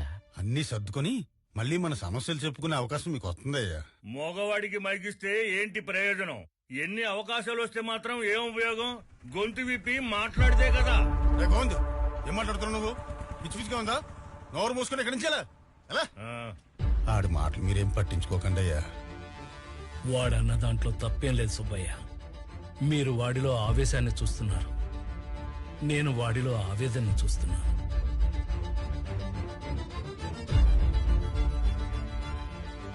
అధ్యక్ష, మా నియోజకవర్గంలో ఎన్ని మంచి వనరులున్నా వాటిని ఎలా ఉపయోగించుకోవాలో తెలియక మా నియోజకవర్గ ప్రజలు వెనకబడిపోయి ఉన్నారు అధ్యక్ష. వాళ్ల గురించి అధికార పార్టీ వాళ్ళకి ఎన్నిసార్లు విన్నవించుకున్నా నిధులు కేటాయించట్లేదు అధ్యక్ష. ఇలా అయితే మమ్మల్ని నమ్ముకున్న నియోజకవర్గ ప్రజలు ఏమైపోవాలి అధ్యక్ష? చెప్పండి అధ్యక్ష. నారాయణ స్వామి గారు, మీ నియోజకవర్గ ప్రజల సమస్యల గురించి వచ్చే సమావేశాల్లో తప్పకుండా చర్చించుకుందాం. ఇక మీరు కూర్చోండి. అధ్యక్ష, నేను ఇంతవరకు మాట్లాడటం మొదలే పెట్టలేదు, అప్పుడే కూర్చోమంటే ఎలా అధ్యక్ష? నారాయణ స్వామి గారు, ప్లీజ్ మీరు కూర్చోండి. శ్రీనివాస్ గౌడ్ గారు, మీరు మాట్లాడండి. అధ్యక్ష, ఇది సభా మర్యాద కాదు అధ్యక్ష.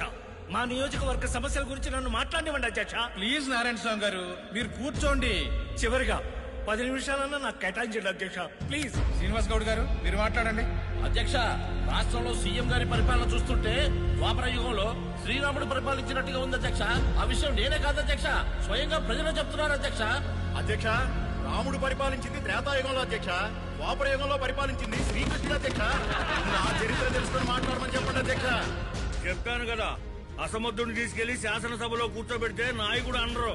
నాయకుడు అంటే శాసనసభని దడబుట్టించాలా, బెదిరించాలా, అవసరమైతే ఎదురెళ్లి పోరాడాలా. అవే అక్కడ నాయకుడికి ఉండాల్సిన లక్షణం. అవేవి ఇతనిలో లేవు. అవి ఇప్పుడు కొత్తగా నేర్చుకున్నారావు. నెల రోజుల నుంచి కాలేజీలకు కూడా వెళ్లకుండా మిమ్మల్ని ఎమ్మెల్యేగా గెలిపించాం. ఎందుకు? మాకు ఉద్యోగాలు తెస్తారని, మమ్మల్ని ఉద్ధరిస్తారని. కానీ మిమ్మల్ని ఇలా చూస్తుంటే అదేమీ జరిగేటట్టు అనిపించట్లేదు సార్. ఇలా చెబుతున్నానని ఏమి అనుకోకండి అయ్యా. అసెంబ్లీలో గొంతు విప్పి అరిచి మాట్లాడేవాడే నాయకుడయ్యా. అలాంటి వాడితోనే పనులు అవుతాయి, సమస్యలు తీరుతాయి. నా మాట విని ఎమ్మెల్యే పదవికి రాజీనామా చేసేయండి. భద్రాచలం నియోజకవర్గ ఎమ్మెల్యే నారాయణ స్వామి గారిని మాట్లాడవలసిందిగా కోరుచున్నాను. అధ్యక్ష, మా నియోజకవర్గం చుట్టూ నీళ్లున్నా ఒక్క గుక్క నీళ్లు కూడా తాగడానికి పనికిరావు అధ్యక్ష. వాళ్ళు ఎలాంటి దౌర్భాగ్య స్థితిలో ఉన్నారో ఒక్కసారి ఆలోచించండి అధ్యక్ష. ఇలా ఒక్క సమస్య కాదు అధ్యక్ష, విద్య, వైద్యం, రోడ్లు ఇలా చెప్పుకుంటూ పోతే నియోజకవర్గం అంతా సమస్యలే. అందుకే ఇప్పటికైనా మీరు అధ్యక్ష, నారాయణ స్వామి గారి నియోజకవర్గంలో కేవలం ప్రజలకు మాత్రమే సమస్యలున్నాయి అధ్యక్ష. కానీ రాష్ట్రంలో అధికార పార్టీ వాళ్ళు కాస్తున్న కల్తీ సారా వల్ల ప్రజలు ప్రాణాలే పోగొట్టుకుంటున్నారు అధ్యక్ష. అధికారం చేతిలో ఉంది కదా అని డబ్బే లక్ష్యంగా పెట్టుకున్న ఈ అధికార పార్టీ వాళ్ళు అసలు ప్రభుత్వాన్నే నడుపుతున్నారా లేక మద్యం దుకాణాలనే నడుపుతున్నారా చెప్పాలి అధ్యక్ష. మేము కేవలం మద్యం దుకాణాలే నడుపుతున్నాం అధ్యక్ష. ఈ ప్రతిపక్షం వాళ్ళు అధికారంలో ఉన్నప్పుడు ఏకంగా బ్రోతల్ హౌస్లో నడిపారు.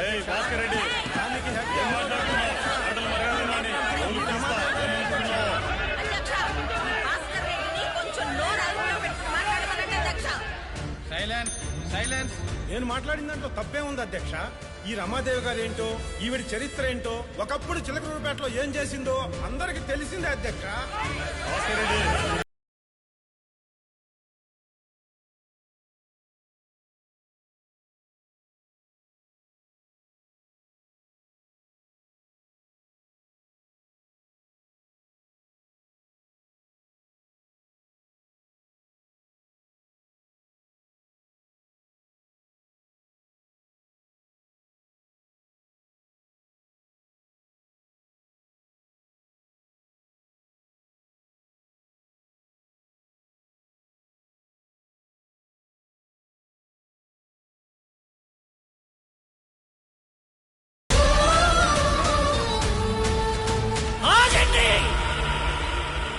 ఇది శాసనసభ లేకపోతే కురుసభ? సిగ్గు లేదు మీ అందరికీ? అధికార పార్టీ పాలించాలి, ప్రతిపక్ష పార్టీ ప్రశ్నించాలి. కానీ మీరేం చేస్తున్నారు? ఇందుకేనా ప్రజలందరూ మిమ్మల్ని గెలిపించి ఇక్కడికి పంపించింది? జనం మారాలి, జనం మారాలి అని గొంతెత్తి అరవడం కాదు. 5 కోట్ల మంది ప్రజల్లో కేవలం 290 మంది మాత్రమే ఇక్కడికి వచ్చాం. అంటే మారాల్సింది ప్రజలు కాదు, మనము అని తెలుసుకోండి. మన మీద నమ్మకంతో మనకు ఓట్లేసి గెలిపించిన ప్రజల కోసం మనమేమి పోరాటాలు, యుద్ధాలు చేయక్కర్లేదు. వాళ్ళ సమస్యలను చర్చించి వాళ్ళ అవసరాలు తీర్చగలిగితే చాలు. కానీ మీరు చేస్తున్నదేమిటి? మీ ఓటు బ్యాంకుకు మాత్రమే న్యాయం జరిగేలాగా పథకాలు పెట్టి ప్రజల్ని మోసం చేస్తున్నారు. ఇదంతా నా చొక్కా చెరిగిందను, నా ఒంటి మీద దెబ్బ పడిందనో చెప్పట్లేదు. ఎంతో మంది మహానుభావుల పుణ్యమే ఈ శాసనసభ. అలాంటి ఈ శాసనసభలో ఉండాల్సింది మీలాంటి నాయకులు కాదు. ఒక టంగుటూరు ప్రకాశం, ఒక పుచ్చలపల్లి సుందరయ్య, ఒక వావిలాల గోపాలకృష్ణ లాంటి వాడు. అలాంటి వాళ్లే ఈ శాసనసభకు రావాలి. అప్పుడు గాని ఈ రాష్ట్రం గాని ఈ దేశం గాని బాగుపడదు. చెప్పండి అయ్యా, ఎందుకు ఇలా ఉన్నారు?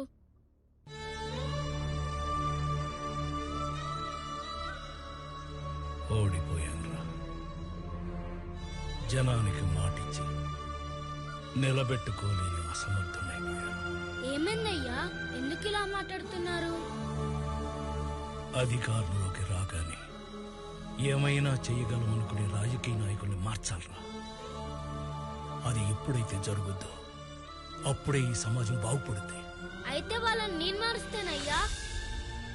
ఏంటి, నువ్వు మారుస్తావా? అవునయ్యా, నేను మారుస్తా. ఏది, అలాగే నాకు మాటివ్వు. మాటిస్తున్నానయ్యా, నిజంగానే వాళ్ళందరినీ నేను మారుస్తాను.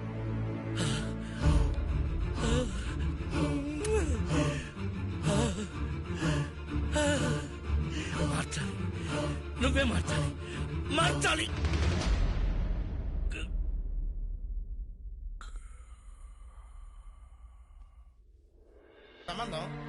అయినా ప్రజాసేవ చేసుకునే వాళ్ళం మమ్మల్ని ఇక్కడికి తీసుకొచ్చి ఇలా ఇబ్బంది పెట్టడం కరెక్ట్ కాదు బాబు.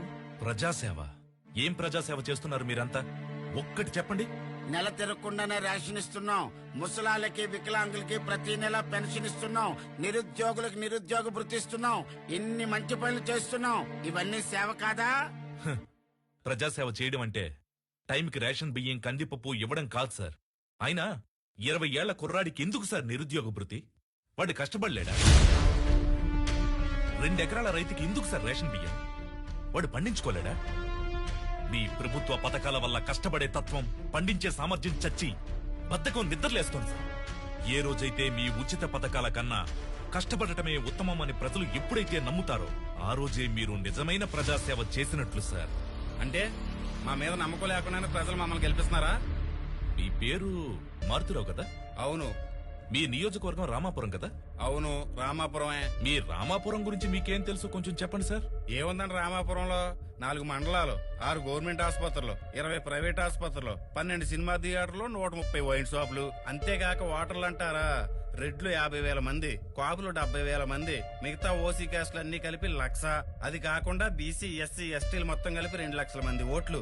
అంతేకాదండోయ్, డైరెక్టర్ సుకుమార్ గారు, హీరోయిన్ అంజలి పుట్టింది ఇక్కడే. ఇంకేం కావాలండి? Nice information sir.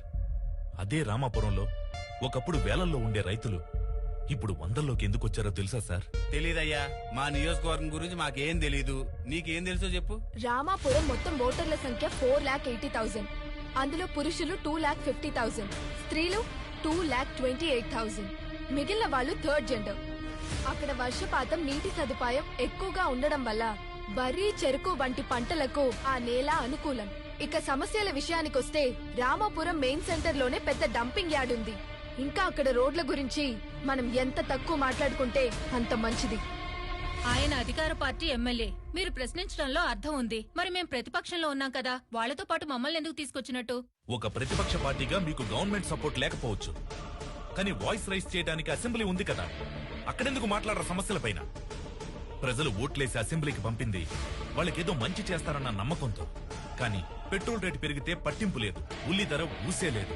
రైతుల ఆత్మహత్యలు మనకు కేవలం ఒక వార్త మాత్రమే. మారాలి, మన ఆలోచన ధోరణి మారాలి, మనం ప్రవర్తించే తీరు మారాలి. మేం మారాలని చెప్తున్నారు సరే, మరి జన సంగతి ఏంటి? వాళ్ళు నోట్లు తీసుకుని ఓట్లేయట్లేదా? వాళ్ళకేం చెప్తారు? డబ్బు తీసుకుని ఓట్లేయమని జనానికి నేర్పిందెవరు? మీ రాజకీయ నాయకులు కాదా? ఓటుకు నోటు ఆశించే వాళ్లే కాదు సార్, ఓటుకు న్యాయం కావాలని ఆశించే వాళ్ళు కూడా ఉన్నారు. మీరేం చేస్తుంటారు? ఆటో నడుపుతానండి. మరి ఈ పోస్టర్లు అంటించడం ఏంటి? నాన్న కోసం ఈ మాత్రం చేయకపోతే బాగోదు కదండి. ఎందుకు? నాని అన్న అంటే అంత అభిమానం మీకు? మా కష్టాలన్నీ బాగా తెలిసినవాడు. అతను అధికారంలోకి వస్తే చాలా మందికి జాబులు వస్తాయి, ఊరు చాలా బాగుపడుతుంది. అంత నమ్మకమా? చాలా నమ్మకం. అతను మాటిచ్చాడంటే ఖచ్చితంగా చేసి తీరుతాడు. మా ఎమ్మెల్యే శనకోటి గారిని అరెస్ట్ చేసినప్పుడు ఆయన ఇడిపించాలని చేసిన నిరసనలో మా ఆయన పెట్రోల్ పోసుకుని నిప్పంటించుకున్నాడండి. మరి చిన్న కోటయ్య గారు ఏం చేశారు? ఆయన అధికారంలోకి రాగానే గవర్నమెంట్ తో మాట్లాడి డబ్బులు ఇప్పిస్తామన్నారు. మరి ఇచ్చారా? ఆయన మాట ఇచ్చారు కదండి. మాట అంటే మాటే. ఇలా మీరిచ్చిన మాటలు మాటలుగానే మిగిలిపోయిన కథలు చాలానే ఉన్నాయి. ఇక నుంచైనా మారండి. జెండాలు మార్చే అజెండాలుగా కాదు, జనాల తలరాతలు మార్చే అజెండాలుగా ఫాలో అవ్వండి. కాదు కూడదు, మేము ఇలానే ఉంటాం, ప్రజల్ని డబ్బుతో కొంటామంటే ఇక్కడ నుండి ఒక్కడు కూడా ప్రాణాలతో బయటికి వెళ్ళడం. సూర్య, వీళ్ళకి ఎంత చెప్పినా వీళ్ళు మారరు సూర్య. వీళ్ళు ఇలానే ఉంటారు. నా మాట విని వీళ్ళని చంపేద్దాం సూర్య. అరే ఉండవా, ఉండు. బ్రదరు, మీరు చంపాలనుకుంటే మమ్మల్ని చంపేయండి, కానీ చనిపోయే ముందు మేమందరం మారాలనుకుంటున్నాం. మాకు ఒక ఛాన్స్ ఇవ్వండి. ఇన్నాళ్ళు ప్రజల సొమ్ముని ఎలా దోచుకోవాలని ఆలోచించాం. ఇప్పుడు నువ్వు ఒక్క అవకాశం ఇస్తే ఆ ప్రజల సొమ్మును ప్రజలకు ఎలా పంచాలో ఆలోచిస్తాం. ఆ నారాయణ స్వామి గారి కన్న కలల్ని మేము నిజం చేసి చూపిస్తాం. వాడి పేరు సూర్య. ఆల్రెడీ ఒక మర్డర్ కేసులో శిక్షను కూడా అనుభవిస్తున్నాడు. అధికార పార్టీ ప్రోద్బలంతో జైలర్ను మేనేజ్ చేసి వాడిని బయటికి తీసుకొచ్చారు. వాడు చాలా తెలివిగా 2 పార్టీల ఎమ్మెల్యేలను కిడ్నాప్ చేసి తీసుకెళ్లిపోయాడు. వాడి ప్లాన్ ఏంటో, వాడు ఎందుకు కిడ్నాప్ చేశాడో వాడికి తప్ప ఇంకెవరికి తెలియదు. అర్థమైంది సార్. వాడెక్కడున్నా ఎమ్మెల్యేలందరినీ సేఫ్ గా తీసుకొచ్చే బాధ్యత నాది. సార్, ఉద్యోగానికి ఏం ప్రాబ్లం కాదుగా? కాయిన్ కి 2 పక్కల బొమ్మను చూసేవాడి.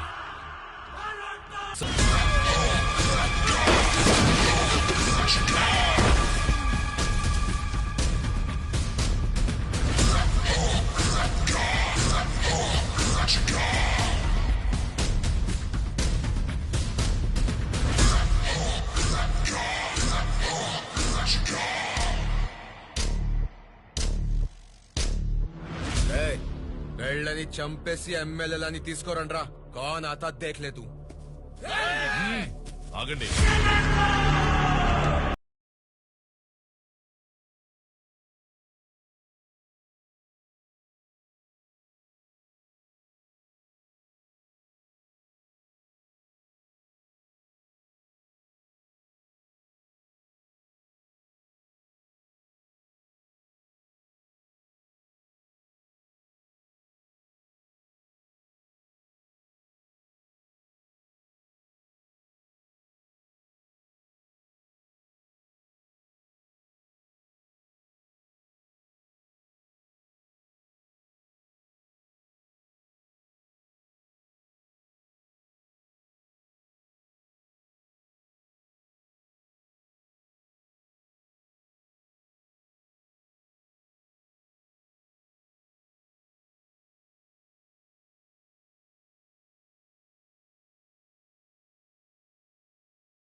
రాష్ట్రానికి మొట్టమొదటి మహిళా చీఫ్ మినిస్టర్ గా ఎన్నికైనందుకు కంగ్రాచులేషన్ శ్యామలా భరత్ గారు.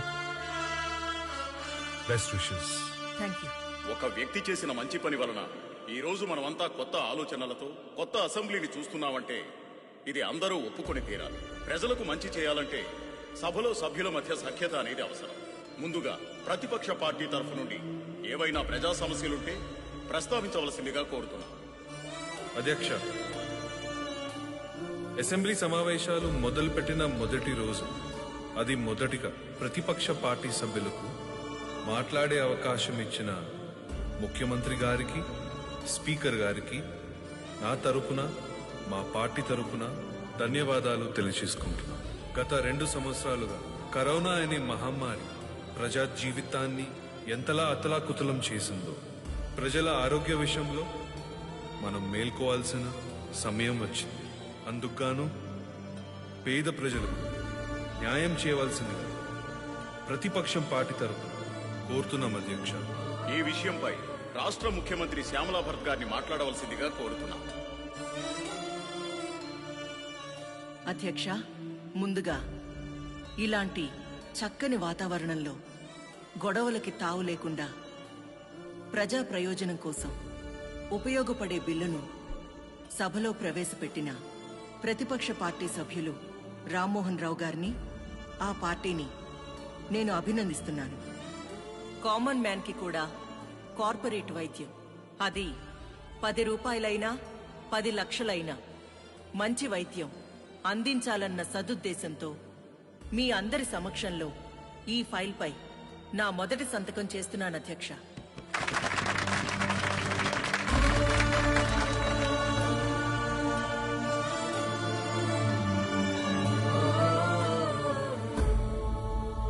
మొత్తానికి నువ్వు అనుకున్నది సాధించావు సూర్య. నెక్స్ట్ నీ ప్లాన్ ఏంటి? మన దేశ అభివృద్ధిని ఎవరైతే అడ్డుకుంటున్నారో వాళ్లే నా నెక్స్ట్ టార్గెట్.